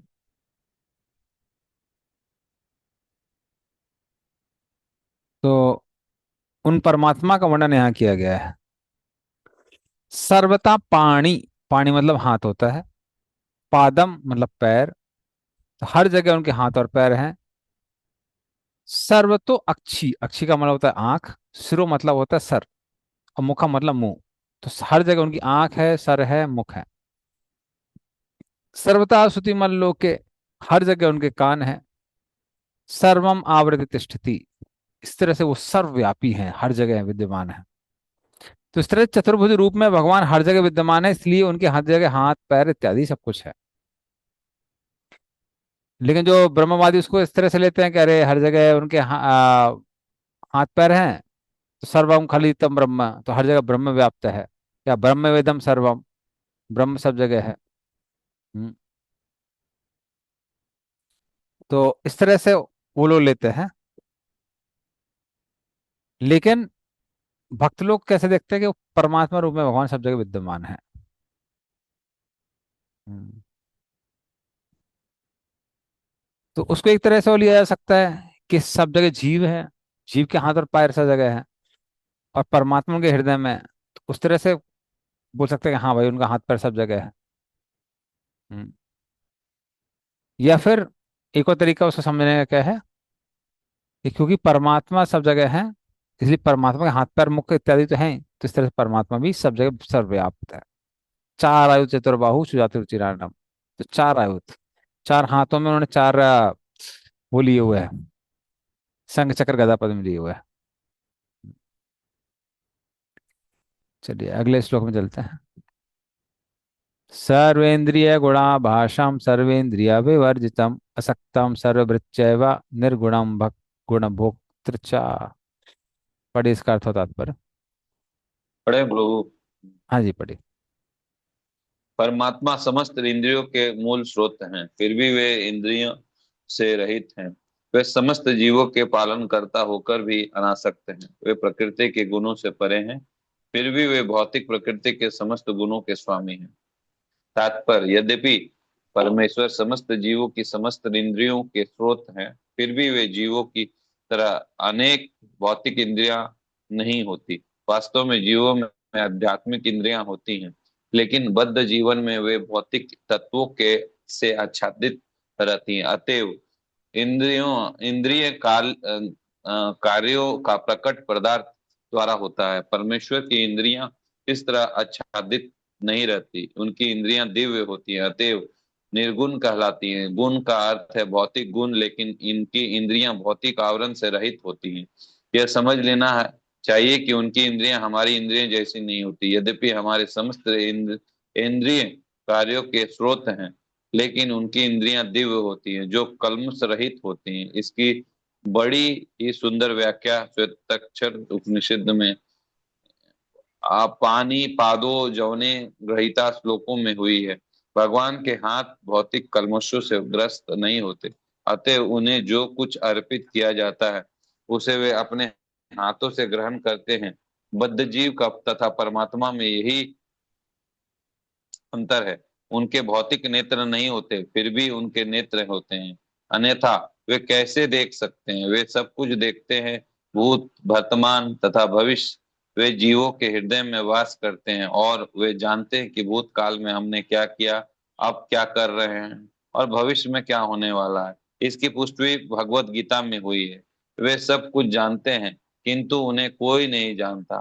कहा जाता है कि परमेश्वर के हमारे जैसे पांव नहीं हैं, लेकिन वे आकाश में विचरण कर सकते हैं, क्योंकि उनके आध्यात्मिक पांव होते हैं। दूसरे शब्दों में भगवान निराकार नहीं, उनके अपने नेत्र पांव हाथ सभी कुछ होते हैं। और चूंकि हम सभी परमेश्वर के अंश हैं, अतएव हमारे पास भी ये सारी वस्तुएं होती हैं, लेकिन उनके हाथ पांव नेत्र तथा अन्य इंद्रियां प्रकृति द्वारा कलमशग्रस्त नहीं होती। भगवत गीता में भी पुष्टि होती है कि जब भगवान प्रकट होते हैं तो वो अपनी अंतरंगा शक्ति के यथारूप प्रकट होते हैं। वे भौतिक शक्ति द्वारा कलमशग्रस्त नहीं होते, क्योंकि वो भौतिक शक्ति के स्वामी भी है, शक्ति के भी स्वामी है। वैदिक साहित्य में हमें पता चलता है कि उनका सारा शरीर आध्यात्मिक है। उनका अपना नित्य स्वरूप होता है जो सच्चिदानंद विग्रह है। वे समस्त ऐश्वर्य से पूर्ण है। वे सारी संपत्ति के स्वामी हैं और सारी शक्ति के स्वामी हैं। वे सर्वाधिक बुद्धिमान तथा ज्ञान से पूर्ण है। वे भगवान के कुछ लक्षण हैं। वे समस्त जीवों के पालक हैं और सारी गतिविधियों के साक्षी हैं। जहाँ तक वैदिक साहित्य में से साझा समझा जा सकता है, परमेश्वर सदैव दिव्य है। यदि हमें उनके हाथ पांव सिर मुख नहीं देखते, लेकिन वे होते हैं। और जब हम दिव्य पद तक ऊपर उठ जाते हैं तो हम भगवान के स्वरूप के दर्शन होते हैं। कलमशग्रस्त इंद्रियों के कारण हम उनके स्वरूप को देख नहीं पाते, अतएव निर्विशेषवादी भगवान को नहीं समझ सकते, क्योंकि वे भौतिक दृष्टि से प्रभावित होते हैं। हरे कृष्ण। धन्यवाद। तो सर्वेंद्रिय गुणाभासम, वो भगवान क्या करते हैं, सारी इंद्रियां और इंद्रियों के जो विषय हैं, सेंस ऑब्जेक्ट्स हैं अलग,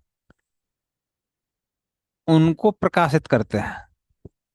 पर सर्वेंद्रिय विवर्जितम, पर उनकी कोई भौतिक इंद्रियां नहीं है। असक्तम, उनके पास कोई भी भौतिक आसक्ति नहीं है। फिर भी वो क्या करते हैं, सर्वज चैवा निर्गुणम भोग गुण भोक्तृ च, वो फिर भी सब कुछ मेंटेन करते हैं। तो हालांकि वो निर्गुण है, फिर भी सारे गुणों को का भोग करने वाले हैं। हम्म। जैसे श्रुतियों में बोला गया है, तत्चक्षुषस चक्षुहु, वो आंखों को प्रेरणा देते हैं देखने के लिए। इसका मतलब क्या है, अगर वो प्रेरणा नहीं देंगे तो हम देख नहीं पाएंगे। जो कि हम इसमें भी देख सकते हैं, भागवतम के दूसरी और तीसरी स्कंद में आ, विराट रूप का वर्णन आया है। और सारा वर्णन यही दिखाता है कि जब विराट रूप ने देखने का इच्छा की तो आंखें प्रकट हुई, इंद्रियों के जो आंखों के जो विषय हैं, मतलब रूप, वो प्रकट हुआ, उसके जो देवता हैं सूर्यदेव वो प्रकट हुए। तो इसका मतलब सारी चीजें भगवान पे आधारित है, भगवान की प्रेरणा पे आधारित है। अब हम प्रेरणा नहीं देंगे तो हम देख नहीं सकते हैं। तो इंद्रिय तृप्ति के लिए भी हम भगवान पे ही आश्रित है। हम्म। और सर्वेंद्रिय विवर्जितम, हाँ, वो सारी इंद्रियों से, भौतिक इंद्रियों से कैसे हैं, वर्जित, मतलब उससे मुक्त है उनकी, क्योंकि इंद्रियां कैसी हैं, प्रभुपाद लिखते हैं कि वो आध्यात्मिक है। हम्म। जैसे कि श्वेतसर उपनिषद ने बताया है, पाणी पादो जब जवनो गृहीता पश्यति अचक्षुच श्रोणीय कर्णः। तो अपाणी पादो, उनके पैर नहीं है फिर भी वो चलते हैं। जवनो गृहीता, उनके हाथ नहीं फिर भी वो क्या करते हैं, चीजों को पकड़ते हैं। पश्यति चक्षुः, उनकी आंख नहीं फिर भी वो देखते हैं। सा श्रुति कर्णः, उनके कान नहीं फिर भी वो सुनते हैं। इसका मतलब, कहने का मतलब क्या है, उनके हाथ पैर आंख मुख भौतिक नहीं है, किंतु कैसे हैं? आध्यात्मिक है। हाँ। तो असक्तम, उनके पास कोई भौतिक आसक्ति नहीं है। क्या इसका मतलब, कोई आसक्ति नहीं है, उनको आसक्ति है। भगवान अपने भक्तों से आसक्त है। तो कोई भौतिक आसक्ति उनके अंदर नहीं है, पर आध्यात्मिक आसक्ति है। हम्म। जैसे आ भगवान गोपियों से कहते हैं देखो गोपी, कई कुछ लोग होते हैं जो दूसरे के प्रेम के साथ में वो नहीं करते हैं, आ रेसिप्रोकेट नहीं करते हैं, आदान प्रदान नहीं करते हैं। तो वो कहते हैं कि उसमें से कुछ लोग हैं जो कि कैसे होते हैं, कृतज्ञ होते हैं। तो वो कहते हैं कि गोपियों मैं कृतज्ञ नहीं हूँ। फिर वो कहते हैं कुछ लोग ऐसे होते हैं जो आत्माराम होते हैं। आत्माराम मतलब स्वयं में संतुष्ट हैं, उनको किसी की आवश्यकता नहीं है। लेकिन कृष्ण कहते हैं कि नहीं, मुझे तुम सबके प्रेम की आवश्यकता है। मुझे तुम सबके प्रेम की आवश्यकता है। इसका मतलब भक्त क्या है, भगवान अपने भक्तों से आसक्त है। किंतु कौन सी आसक्ति नहीं उनके अंदर, भौतिक आसक्ति नहीं है। हम्म। और उनको अगुण क्यों बोला गया है, इसलिए बोला गया है क्योंकि वो सत्वगुण रजोगुण तमोगुण से उनका शरीर नहीं बना है। उनका शरीर किससे बना है, सच्चिदानंद विग्रह, सच्चिदानंद का उनका शरीर है। लेकिन इसको आ ज्ञानी लोग नहीं समझ सकते हैं। ज्ञानी लोग ये नहीं समझ सकते हैं कि भगवान 6 गुणों के बने हैं। उनके 6 स्वर है, ऐश्वर्य वीर से जैसे जैसे श्री ज्ञान वैराग्य। तो ये जो 6 गुण हैं भगवान के, ऐश्वर्य वीर यश श्री ज्ञान वैराग्य, इसको अभक्त जो होते हैं जैसे ज्ञानी वो समझ नहीं सकते हैं। कौन समझ सकता है, सिर्फ भक्त ही समझ सकता है। तो ये सब परमात्मा के गुण है। परमात्मा के और भी गुण बताया जा रहा है। बहिर्अन्तश्च भूतानाम अचरम चरमेव च सूक्ष्मत्वात् तद अविज्ञेयम दूरस्थम चान्तिके च तत्। हाँ पढ़िए इसको। हाँ अनुमति पढ़िए। हरे कृष्ण प्रभु। परम सत्य जड़ तथा जंगम समस्त जीवों के बाहर तथा भीतर स्थित हैं। सूक्ष्म होने के कारण वे भौतिक इंद्रियों के द्वारा जानने या देखने से परे हैं। यद्यपि वे अत्यंत दूर रहते हैं, किंतु हम सबों के निकट भी हैं। तात्पर्य: वैदिक साहित्य से हम जानते हैं कि परम पुरुष नारायण प्रत्येक जीव के बाहर तथा भीतर निवास करने वाले हैं। वे भौतिक तथा आध्यात्मिक दोनों ही जगतों में विद्यमान रहते हैं। यद्यपि वे बहुत दूर हैं, फिर भी वे हमारे निकट रहते हैं। ये वैदिक साहित्य के वचन हैं। आसीनो दूरम व्रजति शयानो याति सर्वतः। कठोपनिषद 1.2.21। चूंकि वे निरंतर दिव्य आनंद भोगते रहते हैं, अतएव हम यह नहीं समझ पाते कि वे सारे ऐश्वर्य का भोग किस तरह करते हैं। हम इन भौतिक इंद्रियों से न तो उन्हें देख पाते हैं, न समझ पाते हैं। अतएव वैदिक भाषा में कहा गया है कि उन्हें समझने में हमारा भौतिक मन तथा इंद्रियां असमर्थ हैं। किंतु जिसने भक्ति में किंतु जिसने भक्ति में कृष्ण भावनामृत का अभ्यास करते हुए अपने मन तथा इंद्रियों को शुद्ध कर लिया है, वह उन्हें निरंतर देख सकता है। ब्रह्म संहिता में इसकी पुष्टि हुई है कि परमेश्वर के लिए जिस भक्त में प्रेम उपज चुका है, वह निरंतर उनका दर्शन कर सकता है। और भगवत गीता में इसकी पुष्टि हुई है कि उन्हें केवल भक्ति द्वारा देखा तथा समझा जा सकता है। भक्त्या त्वनन्या शक्यः। हरि बोल। हाँ धन्यवाद। तो बहिर्अन्तश्च भूतानाम, वो हमारे अंदर भी हैं बाहर भी हैं। हम्म। क्षीरोदक्षाय विष्णु के रूप में वो हर किसी के हृदय में है, और महाविष्णु की तरह वो हर चीज के बाहर है, क्योंकि सारे के सारे ब्रह्मांड महाविष्णु के रोमकूप से निकले हुए हैं। हम्म। तो जिस तरह से आकाश शरीर के अंदर है, वायु शरीर के अंदर है, बाहर भी है, उस तरह भगवान अंदर भी है बाहर भी है। हाँ। और अचरम चरम एवं च, तो जो भी चर अचर जीव हैं, चर जैसे हम लोग हैं, हम लोग चलने वाले हैं, पेड़ पौधे वो अचर जीव होते हैं। तो क्योंकि भगवान के कारण ही हमको ये शरीर प्राप्त होते हैं और हम भगवान की शक्ति ही हैं, तो उस तरह से वो आ चराचर जीव भी हैं। तो उस तरह से हम कह सकते हैं कि वो भगवान की शक्तियां हैं सबके सब। तो सूक्ष्मतम तत् अविज्ञेयम, अविज्ञम मतलब उनको समझा नहीं जा सकता है। क्यों नहीं समझा जा सकता है, क्योंकि वो बहुत सूक्ष्म है। परमात्मा बहुत छोटे हैं, सूक्ष्म है, उनको आराम से नहीं, इंद्रियों से नहीं समझ सकते हम लोग।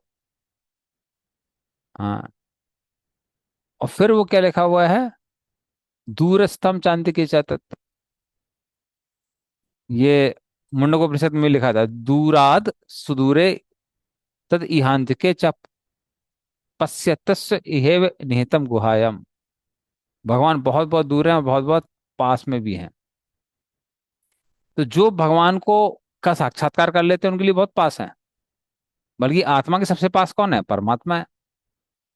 पर जो उनका साक्षात्कार नहीं कर पाता है, जो अभक्त हैं, उनके लिए भगवान बहुत दूर है। तो इस तरह से भगवान बहुत पास में भी हैं और बहुत दूर भी हैं। चलिए अगले श्लोक में चलते हैं। अविभक्तम च भूतेषु विभक्तम एव च स्थितम भूतभत्र च तद्ज्ञेयम कृष्णेषु प्रविष्णु च। पर इसका अर्थ और तात्पर्य।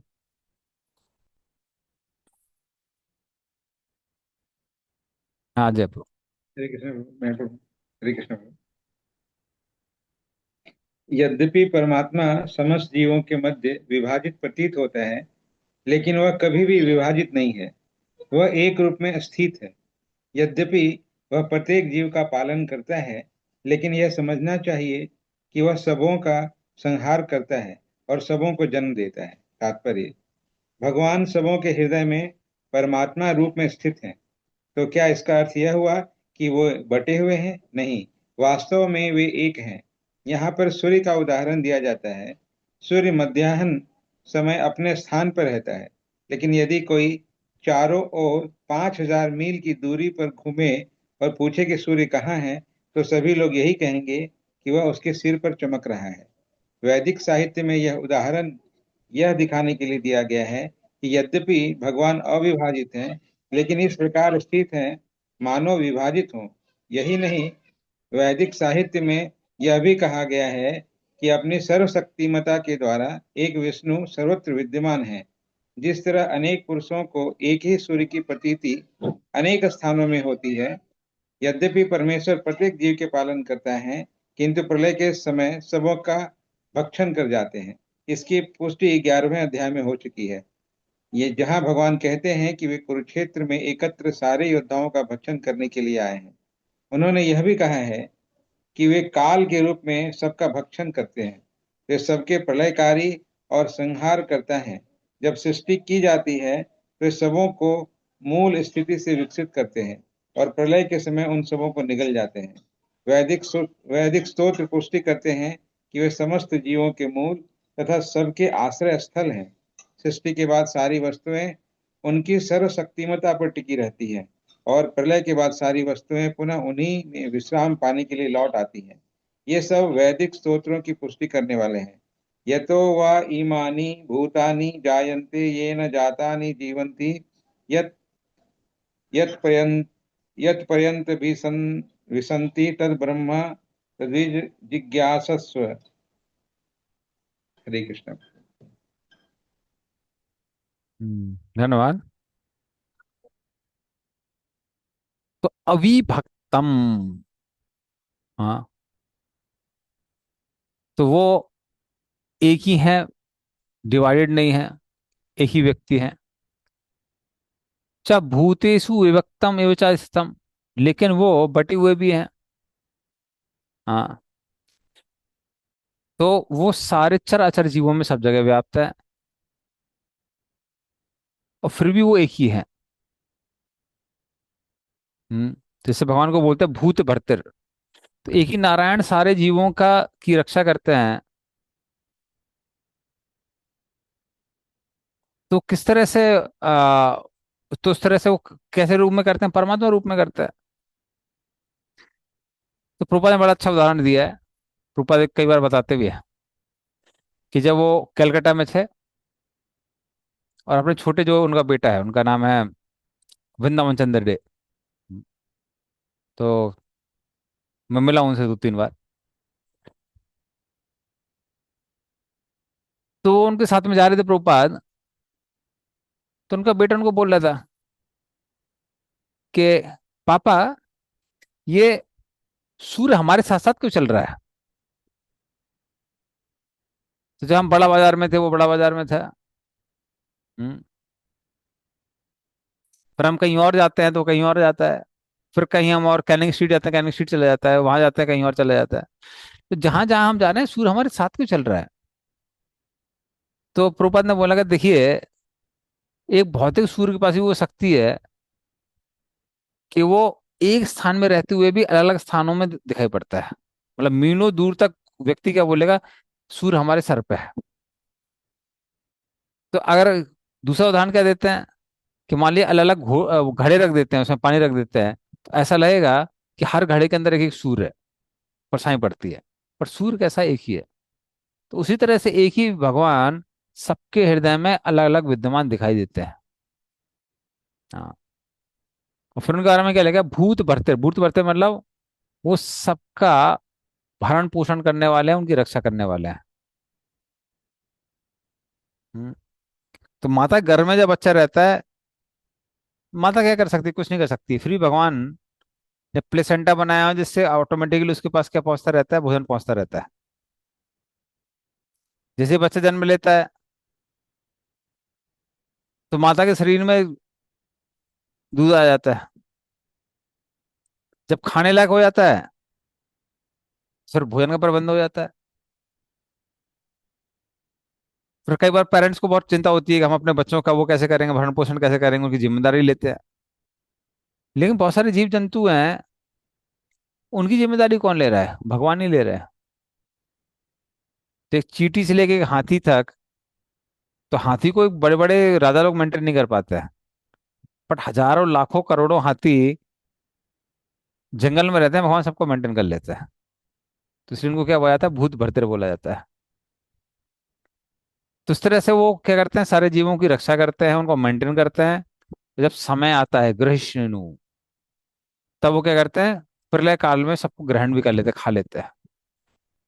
प्रभु विष्णु, तो भगवान सबकी सृष्टि करते हैं, प्रभु विष्णु का मतलब ये है। उनको मेंटेन भी करते हैं। हम्म, और समय आने पर नाश भी कर देते हैं। प्रभु विष्णु का एक और मतलब वो है प्रभवन। प्रभवन का मतलब होता है प्रोडक्ट। हाँ। प्रोडक्ट क्यों बोला गया है? क्योंकि सारे के सारे जो भी कार्य होते हैं वो भगवान की वजह से होते हैं, इसलिए उनको प्रभवन भी बोला गया है, प्रभु विष्णु बोला गया है। तो सारे इफेक्ट्स की कॉज कौन है? सर्व कारण कारणम भगवान विष्णु है, भगवान नारायण। ओके, चलिए अगले श्लोक में चलते हैं। ज्योतिषाम अभी तज्ज्योतिष तमसा परम उच्यते, ज्ञानम ज्ञेयम ज्ञान गम्यम हृदि सर्वस्य विष्ठितम। हाँ, रहने माता जी पढ़िए। जी हरे कृष्ण। परमा वे समस्त प्रकाशमान वस्तुओं के प्रकाश स्रोत हैं। वे भौतिक अंधकार से परे हैं और अगोचर हैं। वे ज्ञान हैं, ज्ञेय हैं और ज्ञान के लक्ष्य हैं। वे सबके हृदय में स्थित हैं। तात्पर्य: परमात्मा या भगवान ही सूर्य, चंद्र तथा नक्षत्रों जैसे समस्त प्रकाशमान वस्तुओं के प्रकाश स्रोत हैं। वैदिक साहित्य से हमें पता चलता है कि वैकुंठ राज्य में सूर्य या चंद्रमा की आवश्यकता नहीं पड़ती, क्योंकि वहां पर परमेश्वर का तेज जो है, भौतिक जगत में वह ब्रह्म ज्योति या भगवान का आध्यात्मिक तेज महतत्व अर्थात भौतिक तत्वों से ढका रहता है। अतएव इस जगत में हमें सूर्य, चंद्र, बिजली आदि के प्रकाश की आवश्यकता पड़ती है, लेकिन आध्यात्मिक जगत में ऐसी वस्तुओं की आवश्यकता नहीं होती। वैदिक साहित्य में स्पष्ट कहा गया है कि भगवान के प्रकाशमय तेज से प्रत्येक वस्तु प्रकाशित रहती है। अतः यह स्पष्ट है कि वे इस भौतिक जगत में स्थित नहीं है। वे तो आध्यात्मिक जगत वैकुंठ लोक में स्थित हैं, जो चिन्मय आकाश में बहुत ही दूरी पर है। इसकी भी पुष्टि वैदिक साहित्य से होती है। आदित्य वर्णम तमसा परस्तात श्वेताश्वतर उपनिषद 3.8 में सूर्य की भांति अत्यंत तेजोमय है, लेकिन इस भौतिक जगत में के अंधकार से बहुत दूर है।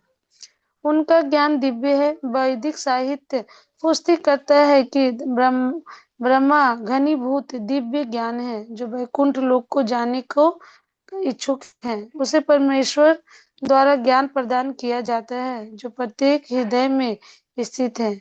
एक वैदिक मंत्र है, श्वेताश्वतर उपनिषद 6.118। तम देवम आत्मबुद्धि प्रकाशम मुमुक्षु वैर वैर शरण शरण अहम प्रपद्ये। मुक्ति के इच्छुक मनुष्य को चाहिए कि वह भगवान की शरण में जाए। जहाँ तक चरम ज्ञान के लक्ष्य का संबंध है, वैदिक साहित्य से भी पुष्टि होती है। तमेव विदित्वाति मृत्युमेति। उन्हें जान लेने के बाद ही जन्म तथा मृत्यु की परिधि को लांघा जा सकता है। श्वेताश्वतर उपनिषद 3.8। वे प्रत्येक के हृदय में परम नियंता के रूप में स्थित है। परमेश्वर के हाथ पैर सर्वत्र फैले हैं, लेकिन जीवात्मा के विषय में ऐसा नहीं कहा जा सकता। अतः यह मानना ही पड़ेगा कि कार्य क्षेत्र को जानने वाले दो ज्ञाता हैं, एक जीवात्मा तथा दूसरा परमात्मा। पहले के हाथ पैर केवल किसी एक स्थान तक सीमित एक देशीय हैं, जबकि कृष्ण के हाथ पैर सर्वत्र फैले हैं। इसकी पुष्टि श्वेताश्वतर उपनिषद में 3.17 इस प्रकार हुई है। सर्वस्व प्रभु मीशानम सर्वस्य शरणम बृहता। वह परमेश्वर या परमात्मा समस्त जीवों का स्वामी या प्रभु है, अतः वह उन सब का चरम आश्रय है। अतएव इस बात से मना नहीं किया जा सकता कि परमात्मा तथा जीवात्मा सदैव भिन्न होते हैं। हरे कृष्ण। हाँ, धन्यवाद।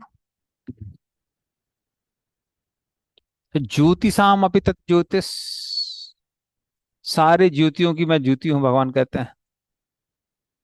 हाँ, तो इस प्रपात कुट कर रहे थे, भगवान बोले थे कि न तत् भासते सूर्यो न सांगो न पावक। हाँ, ये अन्य वर्तन्ते तद्धाम परमम मम। और भी बहुत सारे कोट्स हैं अलग अलग शास्त्रों में। इस कठोर उपनिषद में न तत्र सूर्यो भाति न चंद्र तारकम नैमां विद्युतो भांति कुतो यम अग्नि ततः भांति अनुभांति सर्वम। हम्म, कि सूर्य चमक नहीं देता है, चंद्रमा और तारे चमकते नहीं हैं। जो बिजली है गिरती है, उसमें चमक नहीं आती है। कब तक नहीं आती है? जब तक भगवान चमक नहीं देते हैं। हम्म, या फिर तैतृय उपनिषद में बताया जाता है ये न सूर्य तपति तेज से अंदहा। भगवान की शक्ति से ही सूर्य जलाने की शक्ति रखता है। तो उस तरह से भगवान की शक्ति से ही क्या होता है? ज्योति उत्पन्न होती है। तभी भगवान को यहाँ क्या बोला गया है? ज्योतिषाम अपि तत् ज्योतिष। और तमसा परम उच्चते, और ये ज्योति जो है वो संसार के तमोगुण के परे है। रूपद कई जगह लिखते हैं कि, यहाँ पे भी लिखा हुआ है ऐसे, पर और जगह काफी क्लियर लिखा हुआ है कि भगवान के शरीर से ब्रह्म ज्योति निकलती है और ब्रह्म ज्योति से ही सूर्य चंद्रमा इन सब में रोशनी आती है।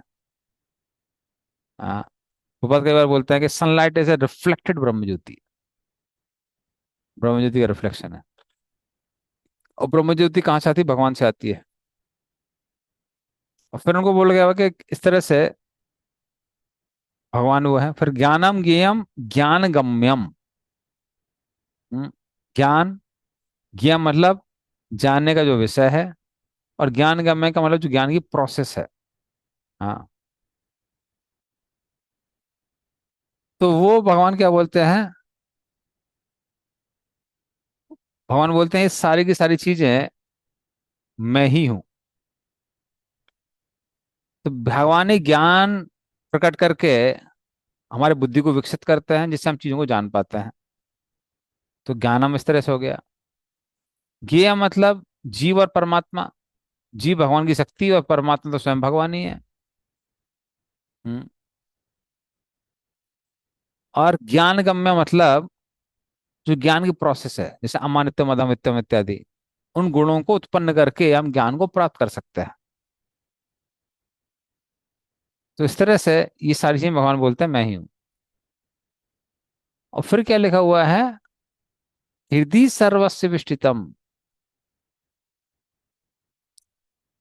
भगवान परमात्मा के स्वरूप में हर किसी के हृदय में स्थित है और शरीर की प्रोसेसेस को रेगुलेट करते रहते हैं। तो इस तरह से भगवान सबके हृदय में विद्यमान है। तो सिमिलर चीजें प्रभुपाद ने भी कोट की है। हाँ, अनुवाद पढ़ना पढ़ने के लिए क्वेश्चन है। नहीं प्रभु, एक पॉइंट मिस कर गई मैं। ज्ञान का क्या प्रोसेस बताया? हाँ, तो भगवान तो ज्ञान की प्रोसेस में हूँ, तो जो अभी हम लोगों ने 8 to 12 वर्ष, नंबर 8 to 12 जो डिस्कस की थे क्वालिटीज, हम्म। वो सारी ज्ञान की प्रोसेस है। ज्ञान गम्यम, जिसके द्वारा हम ज्ञान प्राप्त कर सकते हैं। क्या, किसके बारे में? ज्ञेय के बारे में। वो ज्ञेय कौन है? आत्मा, परमात्मा। तो जब वो क्वालिटीज डेवलप होंगी तब हम उनको समझ पाएंगे। ठीक है, ओके। इति क्षेत्रम तथा ज्ञानम ज्ञेयम चोक्तम समासतः मद्भक्त एतद् विज्ञाय मद्भावायोपपद्यते। हाँ, पर इसका अर्थ था तात्पर्य। हाँ, पढ़िए, अनुमति आई, पढ़िए। हरे कृष्णा। इस प्रकार मैंने कर्म क्षेत्र, शरीर, ज्ञान तथा ज्ञेय का संक्षेप में वर्णन किया है। इससे केवल मेरे भक्त ही पूरी तरह समझ सकते हैं और इस तरह मेरे स्वभाव को प्राप्त होते हैं। तात्पर्य: भगवान ने शरीर, ज्ञान तथा ज्ञेय का संक्षेप में वर्णन किया है। यह ज्ञान 3 वस्तुओं का होता है: ज्ञाता, ज्ञेय तथा जानने की विधि। ये तीनों मिलकर विज्ञान कहलाते हैं।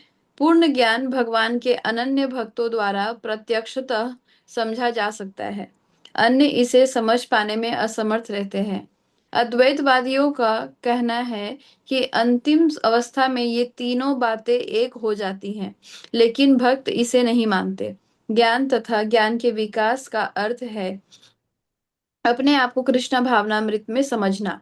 हम भौतिक चेतना द्वारा संचालित होते हैं, लेकिन ज्यों ही हम अपनी सारी चेतना कृष्ण के कार्यों में स्थानांतरित कर देते हैं और इसका अनुभव करते हैं कि कृष्ण ही सब कुछ है, तो हम वास्तविक ज्ञान प्राप्त कर सकते हैं। दूसरे शब्दों में, ज्ञान तो भक्ति को पूर्णतया समझने के लिए प्रारंभिक अवस्था है। 15वें अध्याय में इसकी विशद व्याख्या की गई है। अब हम सारांश रूप में कह सकते हैं कि श्लोक 6 तथा 8 7 के महाभूतानी से लेकर चेतना धृति तक भौतिक तत्वों तथा जीवन के लक्षणों की कुछ अभिव्यक्तियों का विश्लेषण हुआ है। ये सब मिलकर शरीर तथा कार्य क्षेत्र का निर्माण करते हैं तथा श्लोक 8 से लेकर 12 तक अमानवी अमानी अमानित्वम। अमानित्व अमानित्वम अमानित्वम। अमानित्वम से लेकर तत्व ज्ञानार्थ दर्शनम तक कार्य क्षेत्र के दोनों प्रकार के ज्ञाताओं अर्थात आत्मा और परमात्मा के ज्ञान की विधि का वर्णन हुआ है। श्लोक 23 से 17 में अनादि मत परम से लेकर हृदय सर्वस्य विष्ठितम तक जीवात्मा तथा परमात्मा का वर्णन हुआ है। इस प्रकार तीन बातों का वर्णन हुआ है: कार्य क्षेत्र, शरीर, जानने की विधि तथा आत्मा एवं परमात्मा। यहाँ इसका विशेष उल्लेख हुआ है कि भगवान के अनन्य भक्त ही इन 3 बातों को ठीक से समझ सकते हैं। अतएव ऐसे भक्तों के लिए भगवत गीता अत्यंत लाभप्रद है। वे ही परम लक्ष्य तथा अर्थात परमेश्वर कृष्ण के स्वभाव को प्राप्त कर सकते हैं। दूसरे शब्दों में, केवल भक्त ही भगवत गीता को समझ सकते हैं और वांछित फल प्राप्त कर सकते हैं, अन्य लोग नहीं। हरि बोल। धन्यवाद। तो यहाँ पे भगवान ने समराइज कर दिया है। इसी क्षेत्रम तथा ज्ञानम ज्ञेयम चोक्तम समझता। मैंने तुमको क्षेत्र के बारे में बता दिया। हम्म।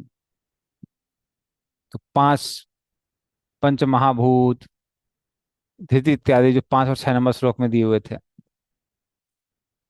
फिर अमानित्वम अदम्भित्वम, 5 से 7 तक दिए हुए थे। फिर अमानितम अधम वित्तम इत्यादि जो भी 8 से 11 तक भगवान ने वो दिए हैं, गुण दिए हैं।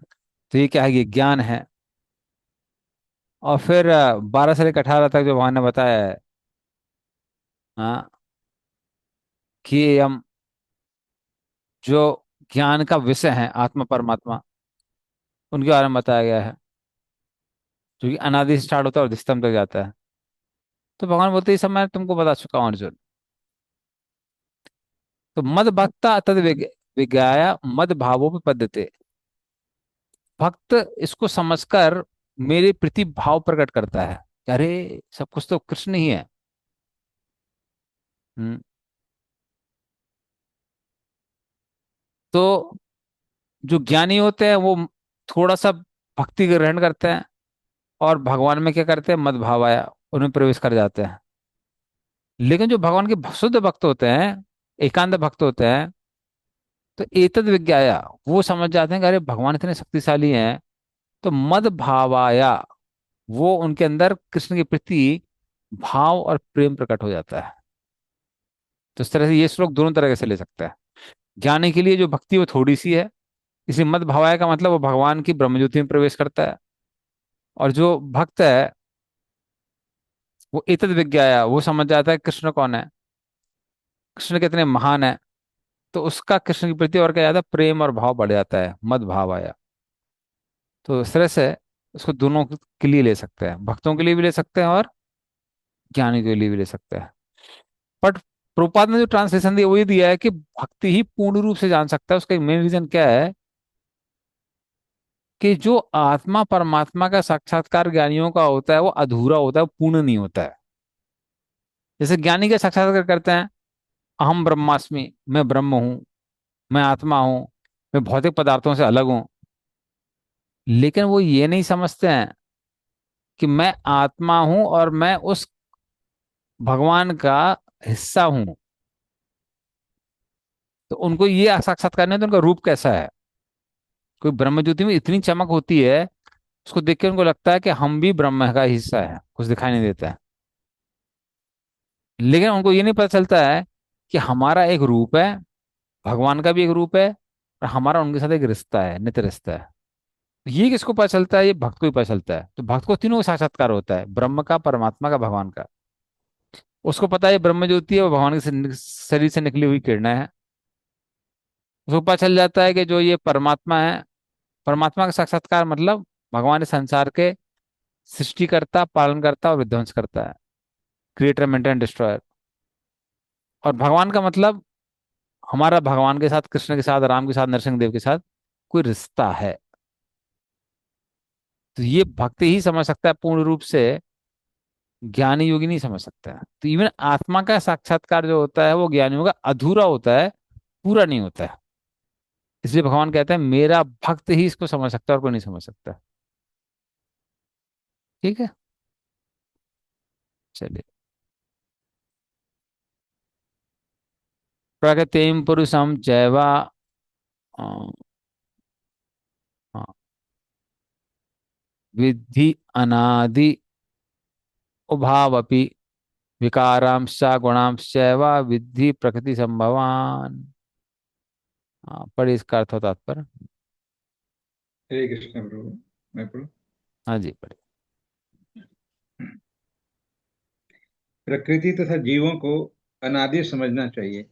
उनके विकार तथा गुण प्रकृति जन्य है। तात्पर्य, इस अध्याय के ज्ञान से मनुष्य शरीर तथा शरीर के ज्ञाता जीवात्मा तथा परमात्मा दोनों को जान सकता है। शरीर क्रिया क्षेत्र है और प्रकृति से निर्मित है। शरीर के भीतर बद्ध तथा उसके कार्यों को भोग करने वाला आत्मा ही पुरुष या जीव है। वह ज्ञाता है और इसके अतिरिक्त भी दूसरा ज्ञाता होता है जो परमात्मा है। निसंदेह यह समझना चाहिए कि परमात्मा तथा आत्मा एक ही भगवान की विभिन्न अभिव्यक्तियां हैं। जीवात्मा उनकी शक्ति है और परमात्मा उनका साक्षात अंश है। प्रकृति तथा जीव दोनों ही नित्य हैं। तात्पर्य यह है कि वे सृष्टि के पहले से विद्यमान हैं। यह भौतिक अभिव्यक्ति परमेश्वर की शक्ति से है और उसी प्रकार जीव भी है, किंतु जीव श्रेष्ठ शक्ति है। जीव तथा प्रकृति इस ब्रह्मांड के उत्पन्न होने के पूर्व से विद्यमान है। प्रकृति तो महाविष्णु में लीन हो गई, और जब इसकी आवश्यकता पड़ी तो यह महत तत्व के द्वारा प्रकट हुई। इसी प्रकार से जीव भी उनके भीतर रहते हैं, और चूंकि वे बद्ध हैं, अतः वे परमेश्वर की सेवा करने से विमुख हैं। इस तरह उन्हें वैकुंठ लोक में प्रविष्ट होने नहीं दिया जाता, लेकिन प्रकृति के व्यक्त होने पर इन्हें भौतिक जगत में पुनः कर्म करने और वैकुंठ लोक में प्रवेश करने की तैयारी करने का अवसर दिया जाता है। इस भौतिक सृष्टि का यही रहस्य है। वास्तव में जीवात्मा मूलतः परमेश्वर का अंश है, लेकिन अपने विद्रोही स्वभाव के कारण वह प्रकृति के भीतर बद्ध रहता है। इसका कोई महत्व नहीं है कि ये जीव या श्रेष्ठ जीव किस प्रकार प्रकृति के संपर्क में आए, किंतु भगवान जानते हैं कि ऐसा कैसे और क्यों हुआ। शास्त्रों में भगवान का वचन है कि जो लोग प्रकृति द्वारा आकृष्ट हैं, वे कठिन जीवन संघर्ष कर रहे हैं। लेकिन इन कुछ श्लोकों के वर्णनों से यह निश्चित समझ लेना होगा कि प्रकृति के तीन तीन गुणों के द्वारा उत्पन्न विकार प्रकृति की ही उपज है। जीवों के सारे विकार तथा प्रकार शरीर के कारण है। जहां तक आत्मा का संबंध है, सारे जीव एक से हैं। हरे कृष्ण। हम्म।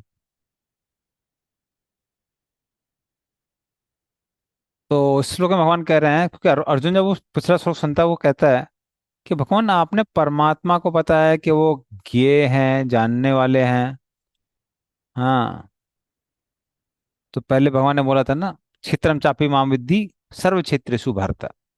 मैं सारे शरीरों को जानने वाला परमात्मा हूँ।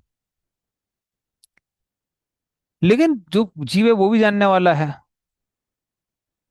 इसका मतलब जीव भी कम नहीं है, वो भी जानता है क्षेत्र को।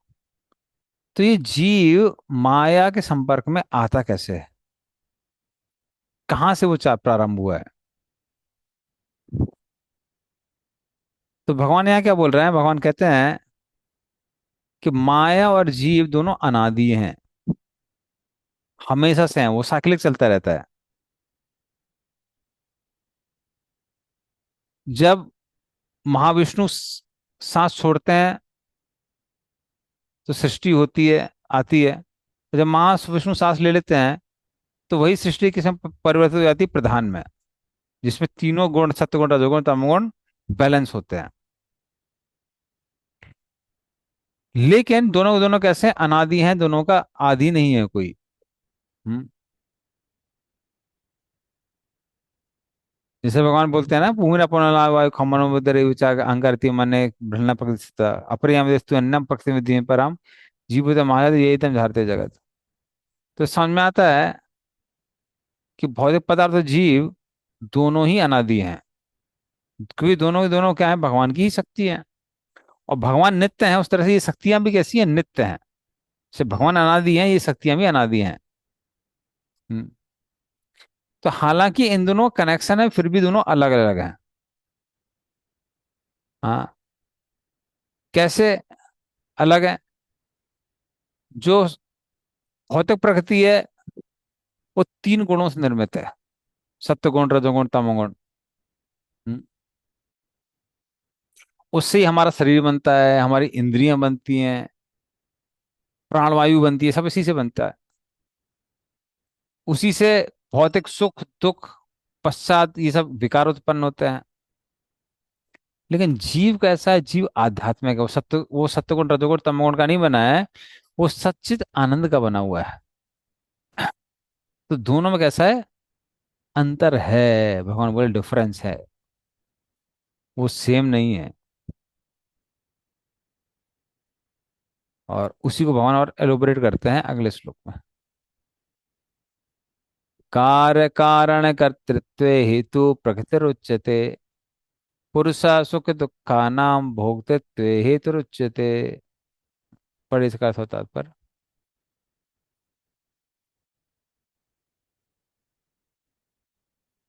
हाँ पढ़े अनुमति। हरे कृष्ण प्रभु। प्रकृति समस्त भौतिक कारणों तथा कार्यों परिणामों की हेतु कही जाती है, और जीव पुरुष इस संसार में विविध सुख दुख के भोग का कारण कहा जाता है। तात्पर्य, जीवों में शरीर तथा इंद्रियों की विभिन्न अभिव्यक्तियां प्रकृति के कारण हैं। कुल मिलाकर 84 लाख भिन्न भिन्न योनियां हैं, और ये सब प्रकृति जन्य हैं। जीव के विभिन्न इंद्रिय सुखों से ये योनियां मिलती हैं, जो इस प्रकार इस शरीर या उस शरीर में रहने की इच्छा करता है। जब उसे विभिन्न शरीर प्राप्त होते हैं, तो वह विभिन्न प्रकार के सुख तथा दुख भोगता है। उसके भौतिक सुख दुख उसके शरीर के कारण होते हैं, स्वयं उसके कारण नहीं। उसकी मूल अवस्था में भोग में कोई संदेह नहीं रहता, अतएव वही उसकी वास्तविक स्थिति है। वह प्रकृति पर प्रभुत्व जताने के लिए भौतिक जगत में आता है। वैकुंठ लोक में ऐसी कोई वस्तु नहीं होती। वैकुंठ लोक शुद्ध है, किंतु भौतिक जगत में प्रत्येक व्यक्ति विभिन्न प्रकार के शरीर सुखों को प्राप्त करने के लिए कठिन संघर्ष में रत रहता है। यह कहने से बात और स्पष्ट हो जाएगी कि यह शरीर इंद्रियों का कार्य है। इंद्रियां इच्छाओं की पूर्ति का साधन है। यह शरीर तथा हेतु रूप इंद्रियां प्रकृति द्वारा प्रदत्त हैं, और जैसा कि अगले श्लोक में स्पष्ट हो जाएगा, जीव को अपनी पूर्व आकांक्षा तथा कर्म के अनुसार परिस्थितियों के वश वरदान या शाप मिलता है। जीव की इच्छाओं तथा कर्मों के अनुसार प्रकृति उसे विभिन्न स्थानों में पहुंचाती है। जीव स्वयं ऐसे स्थानों में जाने तथा मिलने वाले सुख दुख का कारण होता है। एक प्रकार का शरीर प्राप्त हो जाने पर वह प्रकृति के वश में हो जाता है, क्योंकि शरीर पदार्थ होने के कारण प्रकृति के नियमानुसार कार्य करता है। उस समय शरीर में ऐसी शक्ति नहीं कि वह उस नियम को बदल सके। मान लीजिए कि जीव को कुत्ते का शरीर प्राप्त हो गया। जो ही वह कुत्ते के शरीर में स्थापित किया जाता है, उसे कुत्ते की भांति आचरण करना होता है। वह अन्यथा आचरण नहीं कर सकता। यदि जीव को शुकर का शरीर प्राप्त होता है, तो वह मल खाने तथा शुकर की भांति रहने के लिए बाध्य है। इसी प्रकार यदि जीव को देवता का शरीर प्राप्त हो जाता है, तो उसे अपने शरीर के अनुसार कार्य करना होता है। यही प्रकृति का नियम है। लेकिन समस्त परिस्थितियों में परमात्मा जीव के साथ रहता है। वेदों में इसकी व्याख्या इस प्रकार की गई है: द्वा सुपर्णा सयुजा सखाय। परमेश्वर जीव पर इतना कृपालु है कि वह सदा जीव के साथ रहता है और सभी परिस्थितियों में परमात्मा रूप में विद्यमान रहता है। हरे कृष्ण।